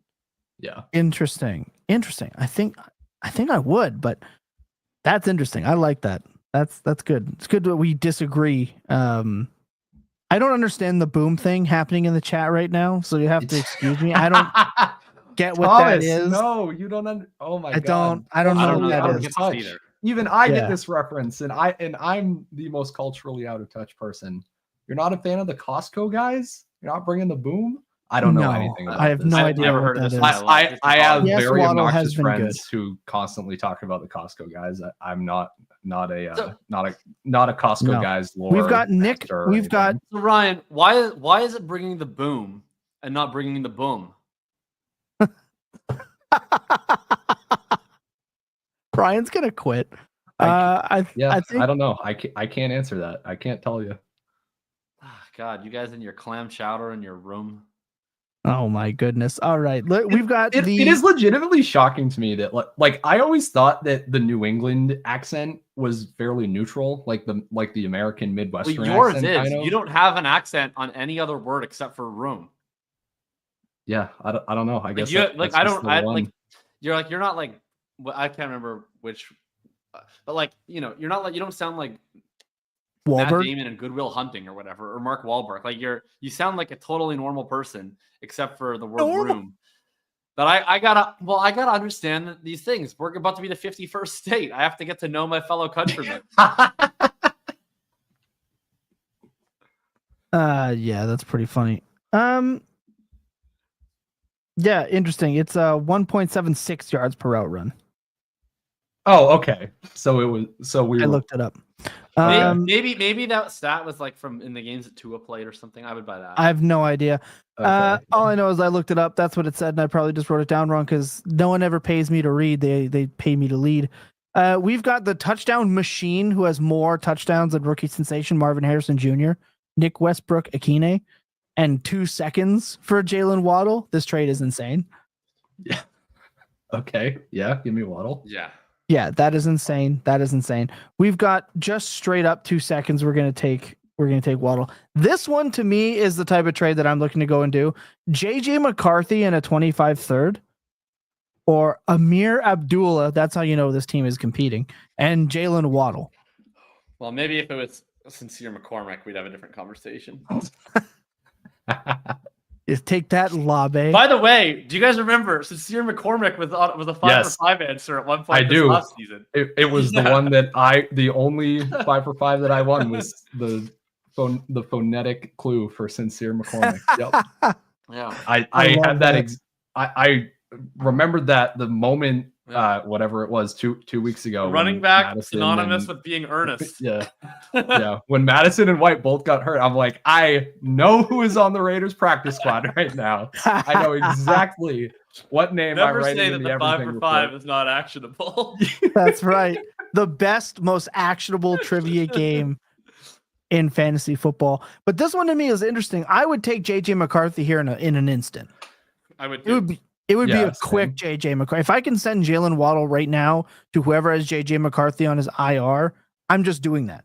I would smash that instantly. And Tyler says everyone in the I'm afraid to read this. I haven't read it all the way. Everyone in chat, hit the like and sub or suffer the repossession of any good rosters you have on the bubble of winning. Okay. Tamer than I thought it would be. It's always brave when you read a Tyler comment. Yeah, you don't before. read the whole comment in your in full before reading it out? No, I generally just read them Tyler, off. Walks on today, so I don't think I can take much off. Like Yeah, after the pat, we're already into the danger zone. So no Yeah. super today, bro. that's right. That's right. We can't be it's- doing that today. It's We've got- already a barefoot zone. Right. He says Thomas is learning quickly. I adapt fast. With this one to me is also interesting. We've got Jalen Waddle or Brandon Ayuk in a 26 second. I think Waddle. I'm really scared of the Waddle. extent of the Ayuk injury. He might just never be good again. Yeah, he wasn't that good going into like when he was healthy this year. Juwan Jennings absolutely just outproducing him in his same exact. I have like kind of insane. I have zero concerns about Ayuk's stats this year, but I have immense concerns about Ayuk's injury. All right, let's move on here. Brian even says anybody he's the else? Waddle. Brian says he's the Waddle truther, and he's sending him for JJ McCarthy. Yeah. So that I think that says enough. But I mean, his value is kind of all over the place. You can take advantage of that right now. I want to talk about Tank Bigsby, man. But we're going to talk about Tank Bigsby when we come back from this break real quick. You're not going to want to miss Bigsby. We've got Bigsby and Winston. What other random rabbit holes we can go down on this program left before player picks and we get out of here. So sit tight. All right. Tank Bigsby. We got to talk about him. Talked about him a lot on Market Report this year, like a lot. The RB 34 on Dynasty Daddy right now is a little funny to me personally, just because of the discourse from the other podcast.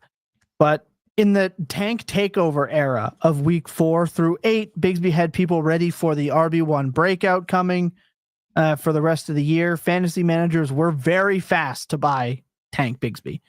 They were buying up shares left, right, and center. It was all over Twitter, etc., all through leagues. Then because of injuries to him, the team absolutely falling off a cliff, and keeping in mind that Etienne was also hurt for this stretch, really, and it's been mixed ever since. In those weeks, he was third in the NFL in rushing with 411. He had 14.3 points per game on 11.3 expected fantasy points per game. Keeping in mind that he roughly averaged 24 points per game in the 2 blowout games where he scored 4 touchdowns. I believe his only 4 touchdowns on the year in those games. He only had 3 receptions in that time. He was top 20 in missed tackles force. As many were saying, he had the juice at the time, but since then it has vastly cooled off. It has definitely cooled off in the dynasty standings and rankings. I believe his peak was RB20 at one point on Keep Trade Cut. Remember, keeping in mind, it was RB64 at one point in the season, so he still jumped massively. We've seen some explosiveness. Ryan, I believe you mentioned that he ran more routes than Etienne even this previous week. Just didn't amount to anything. Yeah, and then I realized it was because Dearness Johnson was a healthy scratch, which made me laugh again. Right. That's what it took. That's what it takes. Finally, yeah. But with it that took the being bye week said, for them to be like, "Oh, we don't have to play this useless like fisherman 25 snaps per game." So I want to run this by you guys. So the whole like Doug Peterson getting fired thing kind of all memory hold it never happened. We had everyone was talking about he is fired, but he's still coaching. Like they had told him he was fired, but he said they told him he was fired, and then he was like, "But can I just keep showing up to the sideline and wearing my visor?" And they were like, "I guess." Well, if we do that, then we probably let him coach. I don't think he's actually coaching. I think he's just kind of hanging around, and they just think it would be awkward to say something at this point. It's like if you go to a bar and you order a beer, you order a Corona, they give you a Budweiser, and you just drink it. The next time you walk into the bar, they're like, "Oh, I remember you," and they give you a Budweiser. And at this point, you're too embarrassed to say, I want a Corona. So you just end up drinking Budweiser for 10 years because they think you want a Budweiser. Like Doug Peterson was fired, but he showed up to work the next day and they were like, "Do we tell him?" And now it's been too long. So they just let him keep showing up to work. Yeah. Exactly right. So, like the ESPN article dropped the night before that game. They got thrashed by the Lions. Like all of our consent was manufactured very effectively beforehand. That his job is in danger if he loses this game against the best team in the NFC. Like it seemed like everything behind the scenes should have been lined up. But did he then turn around and say, actually, you have to keep me because we are going to healthy scratch Dearness Johnson? Like this is what I turned over a new leaf. I don't know. Keeping in mind that firing Peterson should happen. For God, I don't know what's going on with Press Taylor, but we have seen him have the juice. ETN, I believe, will have his last year with his option picked up for next year. We don't know what's going to happen with him. It's a very movable type contract. I don't know anyone that would be buying or investing in him, but I'm willing to buy on Tank right now personally because we've seen him be really good. And at worst, you're getting a really good handcuff opportunity. And in 2025, there's a very real chance that, guess what? You're going to get another good 4-game stretch, 5-game, 6-game stretch out of Tank. And maybe opportunity for more. Some of the trades, however, I will say, have me calling bullshit on myself. So I would like to know, do you guys have any strong takes on Tank? Are you interested in acquiring Tank? Are you just out entirely? He's so cheap. Like, these are the type of players that are so cheap for me. It's hard not to just want to try, but I'd be interested to hear what everyone said. I'm never going to pay more than late 2 value, I think, or maybe I could get the base 2, but that'd be the absolute max because his pass catching is so non-existent that the ceiling isn't very high. So like it gets to a point where you're like, why don't I just buy Brian Robinson for a little bit more? And that's kind of how I felt like at the beginning of the whole Tank craze. But yeah, if he's like down edging towards 3rd round pick value, if he finishes up the season really poorly, then sure. Because he did flash some legitimately impressive rushing. Yeah, no, I'm in kind of a similar spot. Like I get, my only issue is like I look at like the keep trade cut rankings and all the aggregators, and he's still like above a guy like Blake Corum, and I'm just always taking Corum. But yeah. I think for like very low prices, then yeah, that's like a fine shot to take. Brian said a contender offered me a 3rd and I passed. He said he might as well hold. I think that's a fair. Yeah. I think that's a fair outlook. We got Tank or Corum. Yeah, we're taking. Corum. I just answered that. Yeah, yeah, we're taking Corum here for sure. Man, let me expand on this for you. Interesting. See, I would take Corum because at least I know that if Kyron ends up either not being there or goes down, Corum's an RB1. Like, there's no reason to not project him as an RB1 at that point. I don't know if we get that from Tank, even though our own Brett Whitefield, when him and I were talking about this during the Tank over, if you would, I might have to coin that. That's actually not bad. That was pretty good. Yeah. Damn. It's pretty good. Yeah. He mentioned how they loved him in his route running. They used him all through training camp like that, et cetera, et cetera. And like, he's really good at it, whatever, explosive. I like Brett's take on this.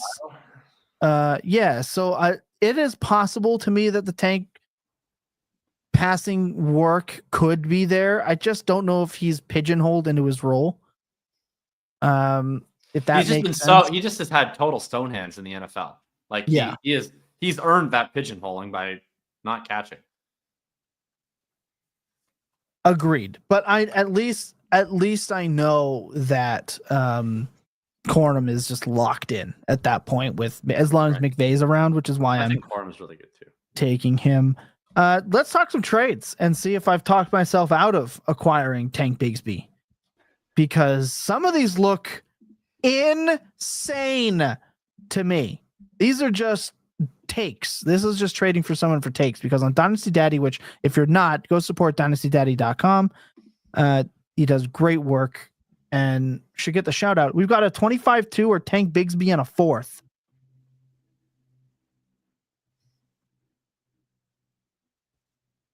Anyone? Can you repeat it? No, my God. Are you on Twitter? Oh my God.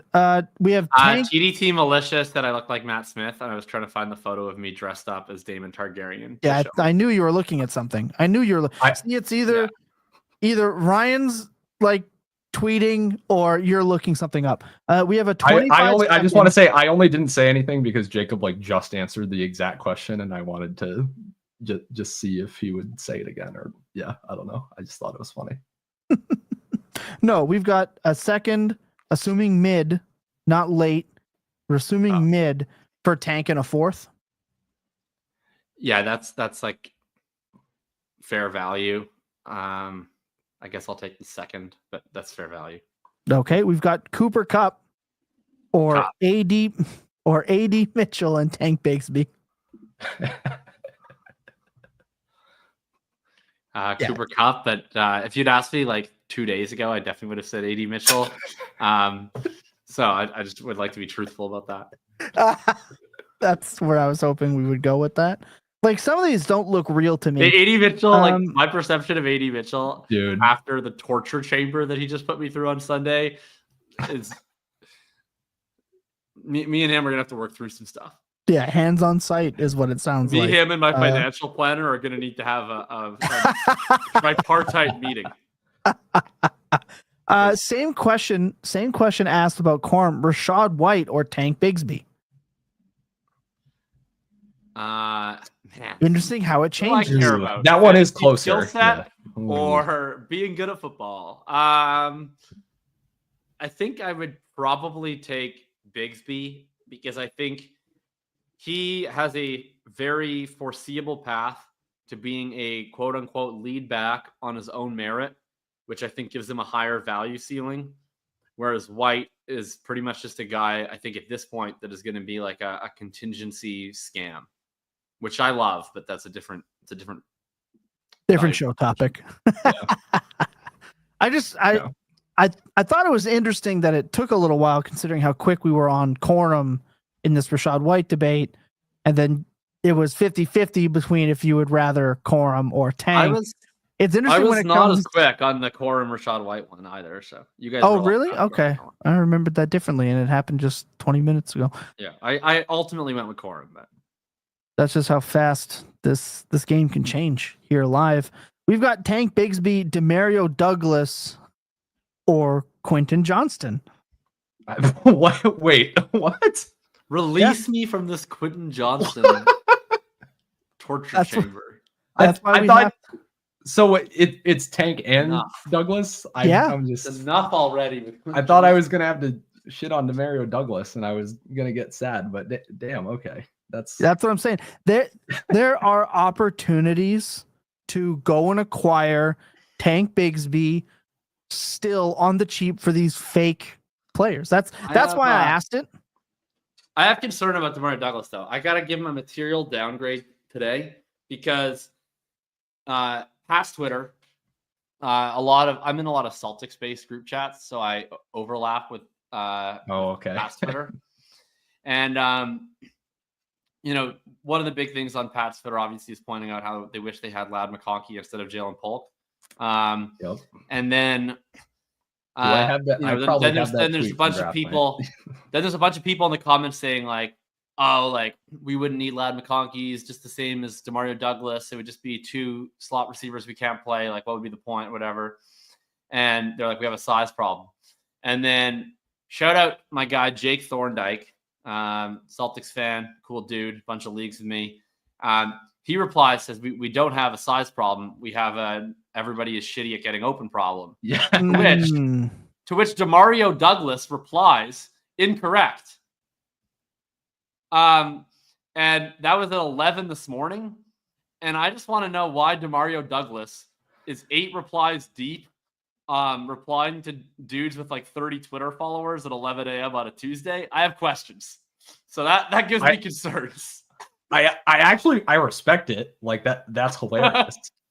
This is the Melvin Gordon searching his name in Twitter after games, right? Type scenario. Yeah. He also then later deleted it, and so like I'm just fascinated by the prospect of like a meeting between Demario Douglas and Gerard Mayo when he's like, "Hey, can you please delete your reply to Jake And it's like consumed my entire day. Yeah, no, that's fantastic. Yeah, the whole Polk thing. I'm glad I was no bueno. That guy is terrible. Shout out Booty though. Drafted him. I got him on my roster last year, and he's finally paying off on those tankers. That's why, gotta have him pay off. I think the big takeaway from me here with this Tank Bigsby conversation, while we bring it all back because we're professionals, is that maybe don't buy now, maybe buy in 2 weeks. Right? If it trends the same way and you want to buy in 2 weeks. However, if you can send your fake players like Quentin Johnston out there for him, because he's scoring points sometimes when he somehow magically doesn't drop the ball, yeah, you should be doing that. Some of these trades on Dynasty Daddy, they're not even really usable. They're just, I don't understand how they're even getting done. Some of these are vetoable, like Alvin Kamara for Tank Bigsby and Michael Mayer. That is a vetoable trade. That is not garbage. a vetoable trade. That is exactly the kind of trade that everyone loses their mind over. And then it's extremely easy to see how in a year everybody would rather have the other side. That is like the quintessential reason why you don't veto trades. Well, I agree. You don't take the Kamara side. It's just that's like so easy to see how that. You hashtag never veto trades. Like I agree with that, but like Kamara, no, like that's everyone else in the league is flipping their shit when they see that trade in the chat. Keith says, I am not fully convinced Bigsby isn't a fake player. I agree. He could be a fake player. I will shout out Brian, who pounded the drum to say he's not the worst player in the NFL. Turns out he wasn't actually the worst player in the NFL. So Brian deserves every bit of the flowers for fighting that fight this offseason. Last player we're going to get to, we got some bonus players on this episode. Really turned into like 9 players to target in 2025, but that's just what we do. Let's have the Jameis Winston talk, because we need to have the Jameis Winston talk. I see it on Twitter. Guy works hard, loves the game. Yeah, he's definitely got better PR than Deshaun Watson in terms of his discretions. But he does. He just says really funny stuff, and it's easier to forget that he's got Olivia also Pope as his PR team. Yeah. But let's talk about Winston. We know he's bad. Like he is a bad actual NFL quarterback, right? Like he's terrible. He does things that no quarterback should be doing. He does them regularly, but he says fun stuff, and he's great for fantasy, which is why I want him on the Jets. Plus, I want to see the Jets lose many games at the hands of Jameis Winston's continuous pick sixes that he throws on cue. But he is a quarterback. He's quarterback 32 on Dynasty Daddy. He is a quarterback I draft seemingly every year because he's just a free pick late in drafts. And I am team draft these quarterbacks that have potential to do something eventually. It's part of my zero QB mantra. Talk about on this show all the time. So I have a lot of him. Yeah. He's like the quarterback version of Dusty Rashad White. Exactly. 100%. So let's talk about him. This is somebody that, Ryan, you mentioned you wanted to talk about. So let's walk through Jameis Winston and why you want to be kind of attacking. Yeah. So kind of as you laid out here, but like I'll put some numbers to it. He's started 5 games this season, right? 3 of them have been against top 10 pass defenses. That Broncos defense that he just torched for a bunch of fantasy points was the best defense by EPA per dropback coming into the week. So Winston, as you kind of laid out, yeah, he's a guy that can come in at any point during a season and put up beyond usable fantasy production. Jameis Winston is carrying many a super flex redraft team for me right now. Like that.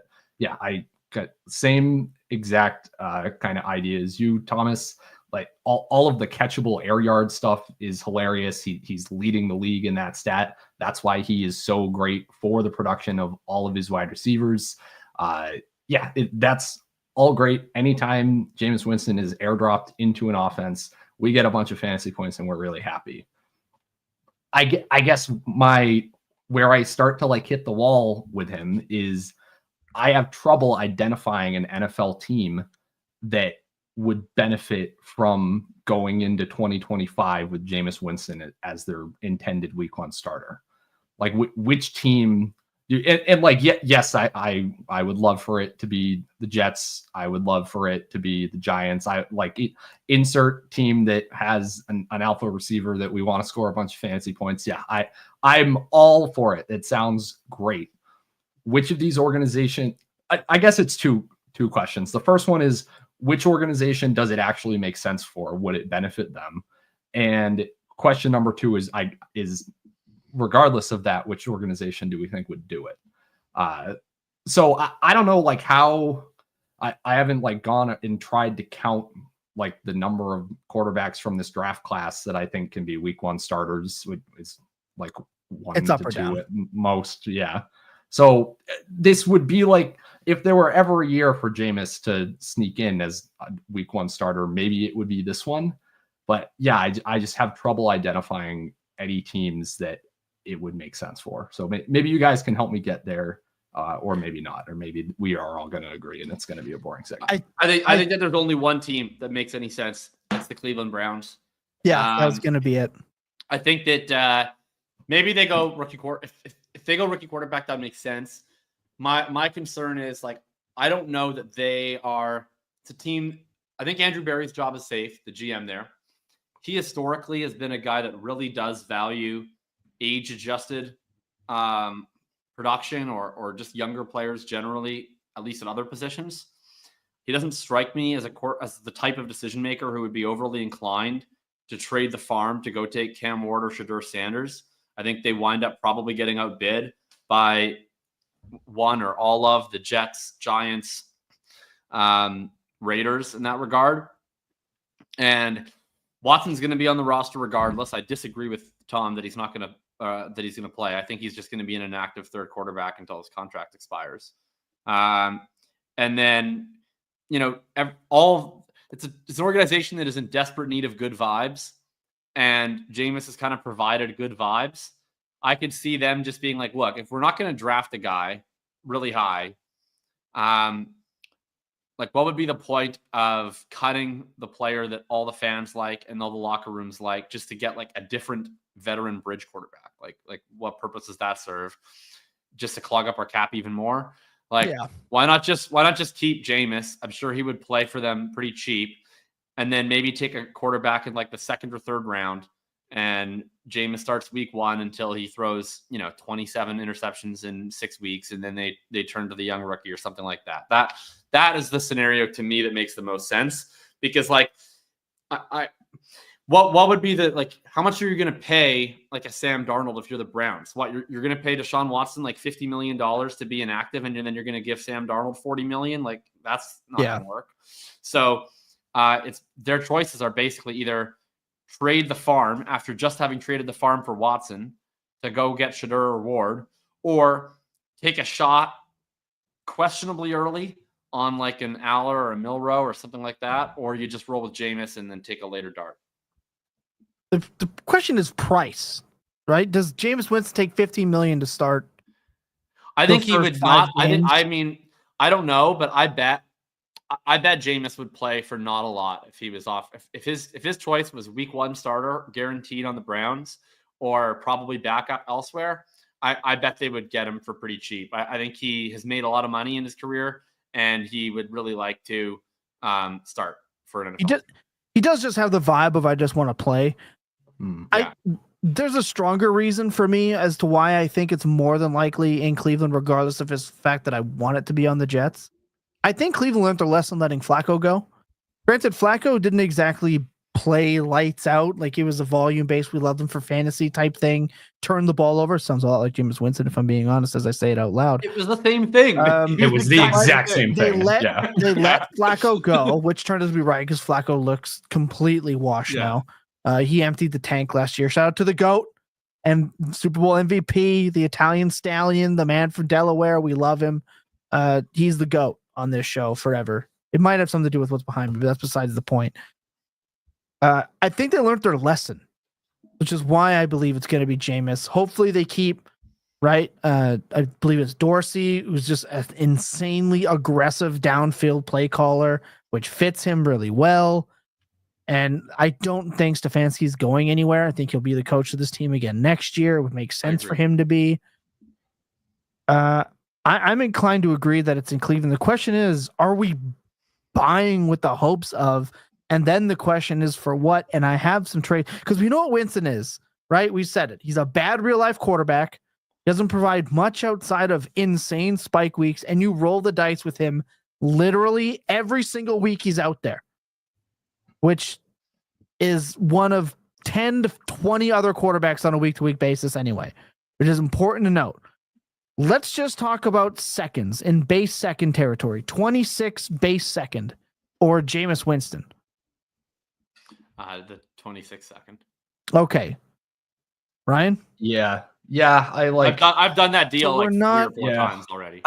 I think if in like a hypothetical scenario where you say, can I just like at the beginning of the season on a contender, can I buy like the Jameis Winston production in my super flex spot for a second? I'm that's okay to me, but yeah, there's just not the stability of the value is not there to be spending a second. That's what I'm saying. So even though he's producing like this and he's a starting quarterback, the answer is just going to end up being, no matter how many of these trades I rattle off, pretty much, except for a couple actually, the answer is going to be just draft him in a startup, right? If you want to acquire at this point, that's probably going to be the best. But we do have some ones that I would take Winston. We got Romeo Dobbs and a 25 fourth or Winston. I would just take Jameis Winston, contender or not. I would send Dobbs to the sun if I could. Dobbs has been kind of good the last month. Yeah, I'll happily send Dobbs into the sun. I'm good. Okay. I'll take the Is quarterback. is Dobbs ever going to matter or like see your starting lineup in? I Like, mean, it depends on how. It depends He's gonna be how good. many. This is how many starting lineup spots. are in your Look, league. I gotta lay this start out. 12 Hold on. leagues during this bye week that I would fucking kill for Romeo Dobbs. Yeah, start 12 leagues are for insane people. But just to begin with, however, I will just say we do this every 4 weeks with a Packers wide receiver. Jaden Reed, Christian Watson, now it's Dobbs. It was Wicks for a couple of weeks. There's just like for spans of time, one receiver on the Packers goes off, and we're like, he's the guy, let's buy. And then it's like 3 weeks of it being somebody else. He's going He's to been probably fine. be he's going to probably be a guy that runs 90% of the routes for Jordan Love for probably the next 6 years of his career. Like he's I guarantee you he's going to get extended. It's going to be for more money than anyone thinks is justified. And we're going to do a 24-hour tweet cycle about it. You said in the last 4 weeks?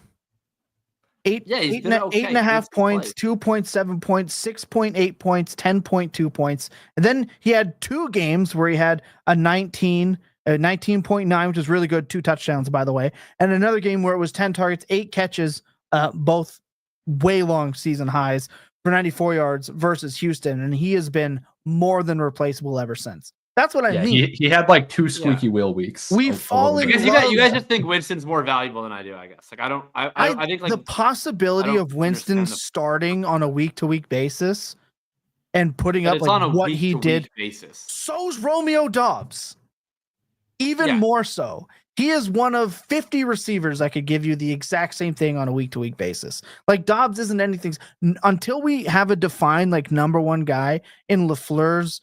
Dobbs is just like a guy that you can flex if you have injuries and buys. Yeah, and I value a high scoring potential backup quarterback just as much because those are harder to come by. Good luck buying Winston right now. Like in leagues where you might need him off of somebody that has him, you're getting price gouged. Like it's just going to happen. Well, no, not by you. Naturally by you. I've sold like 8 Jameis Winston. Like I would sell for Jameis Winston for a second as well. I wouldn't pay a second for Romeo Dobbs. No, I wouldn't. Like I'm not. You know what I mean? So it's like Dobbs is like what do you win when you win? We say this like a couple of times, but Jameis like Winston either. Right, but that's what I'm saying. Like I might if I need to pay that second for Jameis Winston. I'm for sure not paying a second for Romeo Dobbs. Like if Jameis Winston is a starting, hold on. If Jameis Winston signs back with the Browns, we'll tack on. If Jameis Winston is a starting quarterback on the Browns, right? And they're like, and they do the whole thing. Hold on, and they do this whole thing where they're like, we really want Deshaun to get back, to full strength. I don't care about Deshaun. He's irrelevant. No, I know. I have to lay it out. I have to lay it out, right? Let's just say they don't draft someone. They bring back Winston. Winston's the guy. They have Deshaun under contract, right? Like that's how they go about this. Let me set the stage here. Because obviously drafting the quarterback, that is like worst case scenario if they bring Winston back, right? Like that's just is what it is. And they go, you know what? No, Deshaun, you're going to play. We're just waiting for you to get healthy. The Russ Wilson thing, when everyone thought they were just like lying about Russ Wilson not being healthy, etc., so they could play Fields, and Fields was actually the starter because he played well. Like, that could be their excuse to keep Winston starting. Sure. And now you just have the Browns starting quarterback. I would rather in the 98th percentile outcome. Yes. Where Jameis is signed by the Browns, and literally the only quarterbacks on the roster are like him, Watson, and Dorian Thompson-Robinson, I would definitely pay a second for Winston at that point. Right. And that's why I would rather him over a guy like Dobbs on the chance that is that high level of the outcome that it might possibly happen than a guy like Dobbs. Brian did mention 2 years ago, Tom said to me, Dobbs is ass, and he's pretty much been right. Overvalued vanilla bye-week option. Shout out. I mean, I agree with all of that except for overvalued because he's not valued. But but I'm just saying, like you just said, like he hasn't been good the last 4 weeks. That's a lie. You lied to all of us just now. 6 weeks. It's just like how he has the preseason of his life every single year. He's just that guy. Yeah. I don't know how we got into Romeo. That's what I love about the show. We just go on like side tangents all the time here on the show. But Winston is very viable. A lot of 25 thirds. Right, I would pay that for Winston, especially it turns out you need like John Mechie in a fourth is on here from 7 days ago. That's obviously not the price after yesterday, but yeah, it is very much so reasonable for you to want to have him and prepare if you can get him on the cheap. If somebody's holding him and wants to let go, to help you for 2025, because we laid out a couple scenarios where Jameis Winston can be the guy, and there you go. He's your week 1 super flex option. If something happens in the preseason, because these quarterbacks, you still got to make it through a preseason, etc. Lots of things happening. Just cheap quarterbacks, man. You can't have enough of them. Look what happens. You get potential starters left, right, and center. I think there were 2 questions that I wanted to ask. All right. Or answer, and then we're getting out of here. Connor wants to know, how are you guys valuing quarterbacks with murky futures? Darnold, Winston. We answered Winston right now. And in the offseason, players like Darnold and other murky quarterbacks. I think Darnold is very likely to be a team's actual starting quarterback next year, as in they have Darnold and no other plan. I just think that he'll command enough money that I don't think that a team will be able to justify adding more than like a day 3 flyer with Darnold. I think he's going to get a deal that probably locks him in for 2 years. So I could be wrong on that, but that's just my guess. I think unless like Stafford or Geno becomes available or something crazy happens, then Darnold, I think, is going to be pretty clearly the best veteran quarterback on the market. So I just think he's going to wind up being pretty secure for year 1. So I would happily pay like early 2 type value for Darnold. And I probably want to buy into the uncertainty a little bit with him. With Winston, yeah, I'm selling Winston. I think it's probably even over 50% that he's just a straight backup next year. I think that the most of the scenario where he isn't is that he's on the Browns, but I think that they would still add a guy in round 2 or round 3, and Winston would be on a pretty short leash. And he's a guy that knows how to erode a leash very fast because he throws a lot of interceptions. Yeah. So like the only world in which I'm comfortable paying it, I'll put it this way: you're not buying Winston for less than a 2 now, most likely. And the only world in which I'd be comfortable paying a 2 for Winston is if we fast forward to June and I know that he's on the Browns with only him, Watson, and DTR. So it's like, and I don't think that's going to be the case. And if it is the case, I'll just pay a 2 then. I'll forego these next 4 weeks. Yeah, you're not wrong. I want to buy the murky QB situations, but it's generally always cheaper to do in drafts. Right. Winston used to be free. Focus on the next Jameis Winston. Like when I like the reason why I'm selling all these Winstons, I used to have a bunch of Winstons, but that was because he was like literally fab. Right. So it's different now.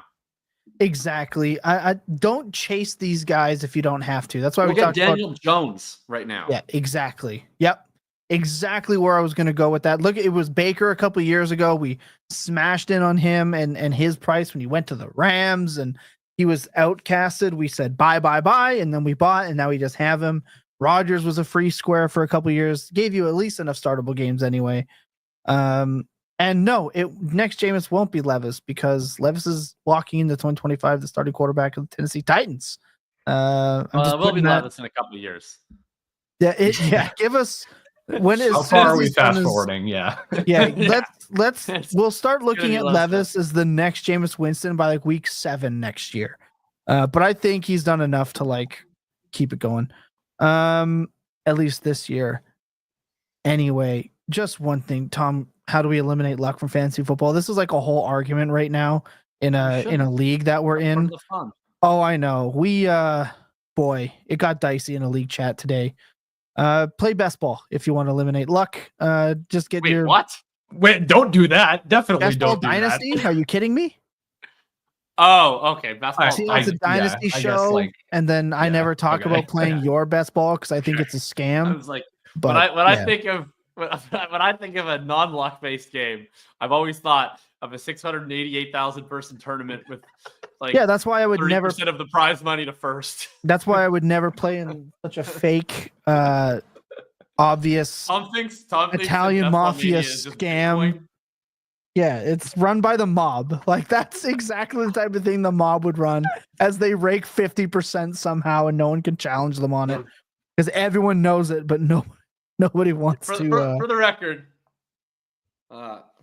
there's the rake is transparently published on underdog.com. Put the hat on, Jacob. Yeah. Yeah. I commented that Jacob, Mr. Anti-establishment, non-company man that could possibly exist, is repping big best ball right now with the hat, which is why I expect to see him come up. Jacob Sanderson is 2024 best ball mania. Make sure to tune in to Think About Thinking for Gauntlet content.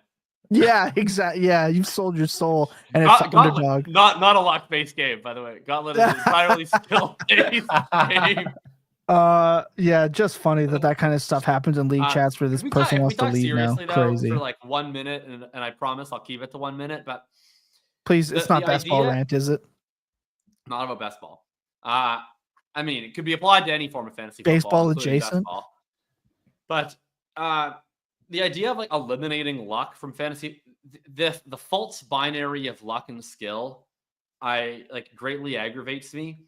I would say the number one skill of fantasy football that is applicable to all formats, Dynasty, redraft, best ball, DFS, anything, is leveraging and understanding the uncertainty of the game that we play.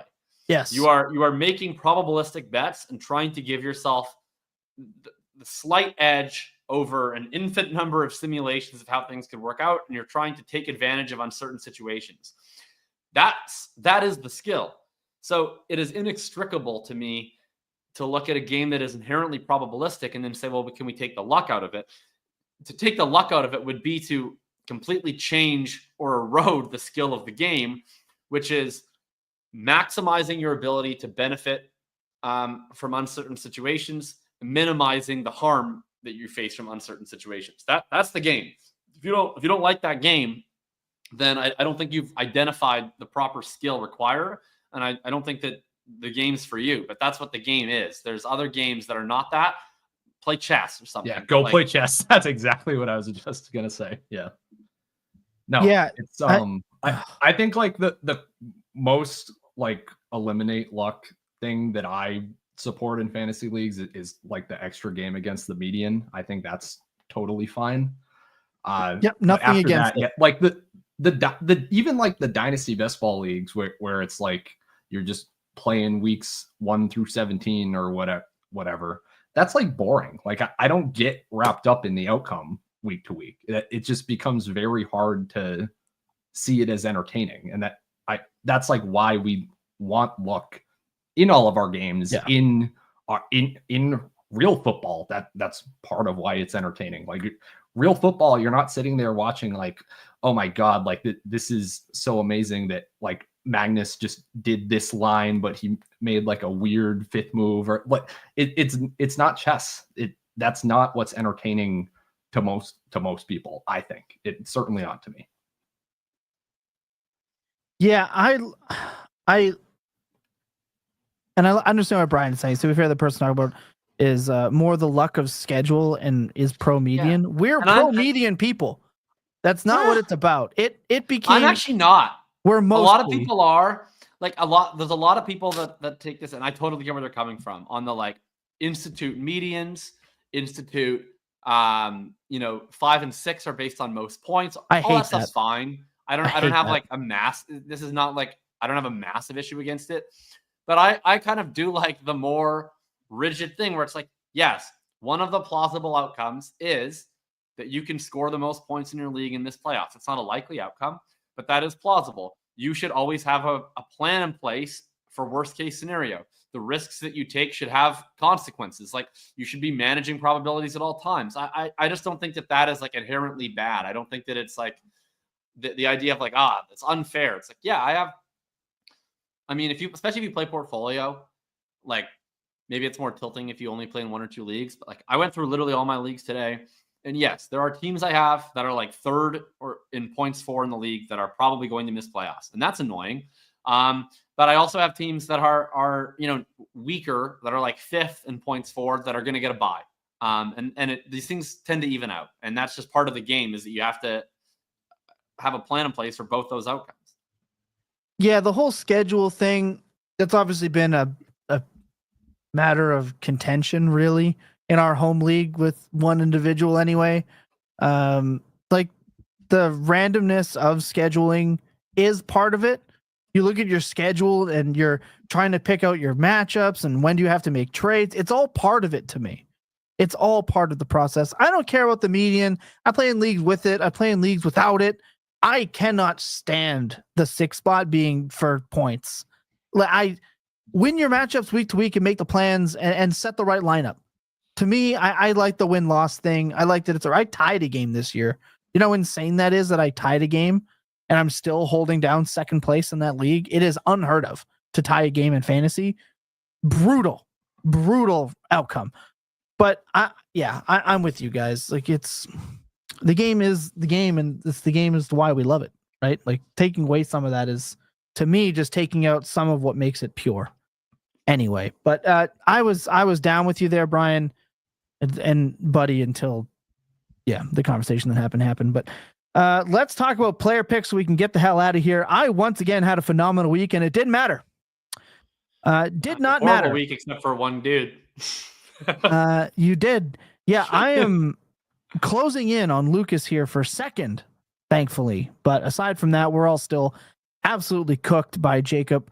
If you're new to this game, each week we pick a quarterback outside the top 15, a running back outside of the top 15, a wide receiver outside of the top 30, a tight end outside of the top 12. We total up. We pick them based on their weekly projections. We total up the points at the end of the week. We tack it on, and by the end of the year, the winner of this little game gets to pick the drinks the other hosts are going to drink during the live draft show that is on after the Brett Whitefield, Scott Barrett, etc. A lot of fun. You're going to want to be there. We got a lot of calls right last year. It matters. However, this year it's already over. 799.16 points for Jacob. Lucas is in 2nd with 661.86. I am in 3rd at 633.72. I was winning at one time. And Ryan is at 599.94, which means Ryan's, you are going first. Let's do it. So quarterback is awful this week. It's going to be awful in DFS. It's going to be awful everywhere. So we're going with Aiden O'Connell against the Buccaneers, coming off like probably the best fantasy game of his career. Maybe he has to drop back 45 times again. Bucs have given up a lot to opposing quarterbacks this season. It will probably blow up in my face, but it was the least bad option. We're going to go with Garendo against the Bears. Just probably the best projectable volume. Just 49ers backfield. Got to play these guys. Cedric Tillman against the Steelers.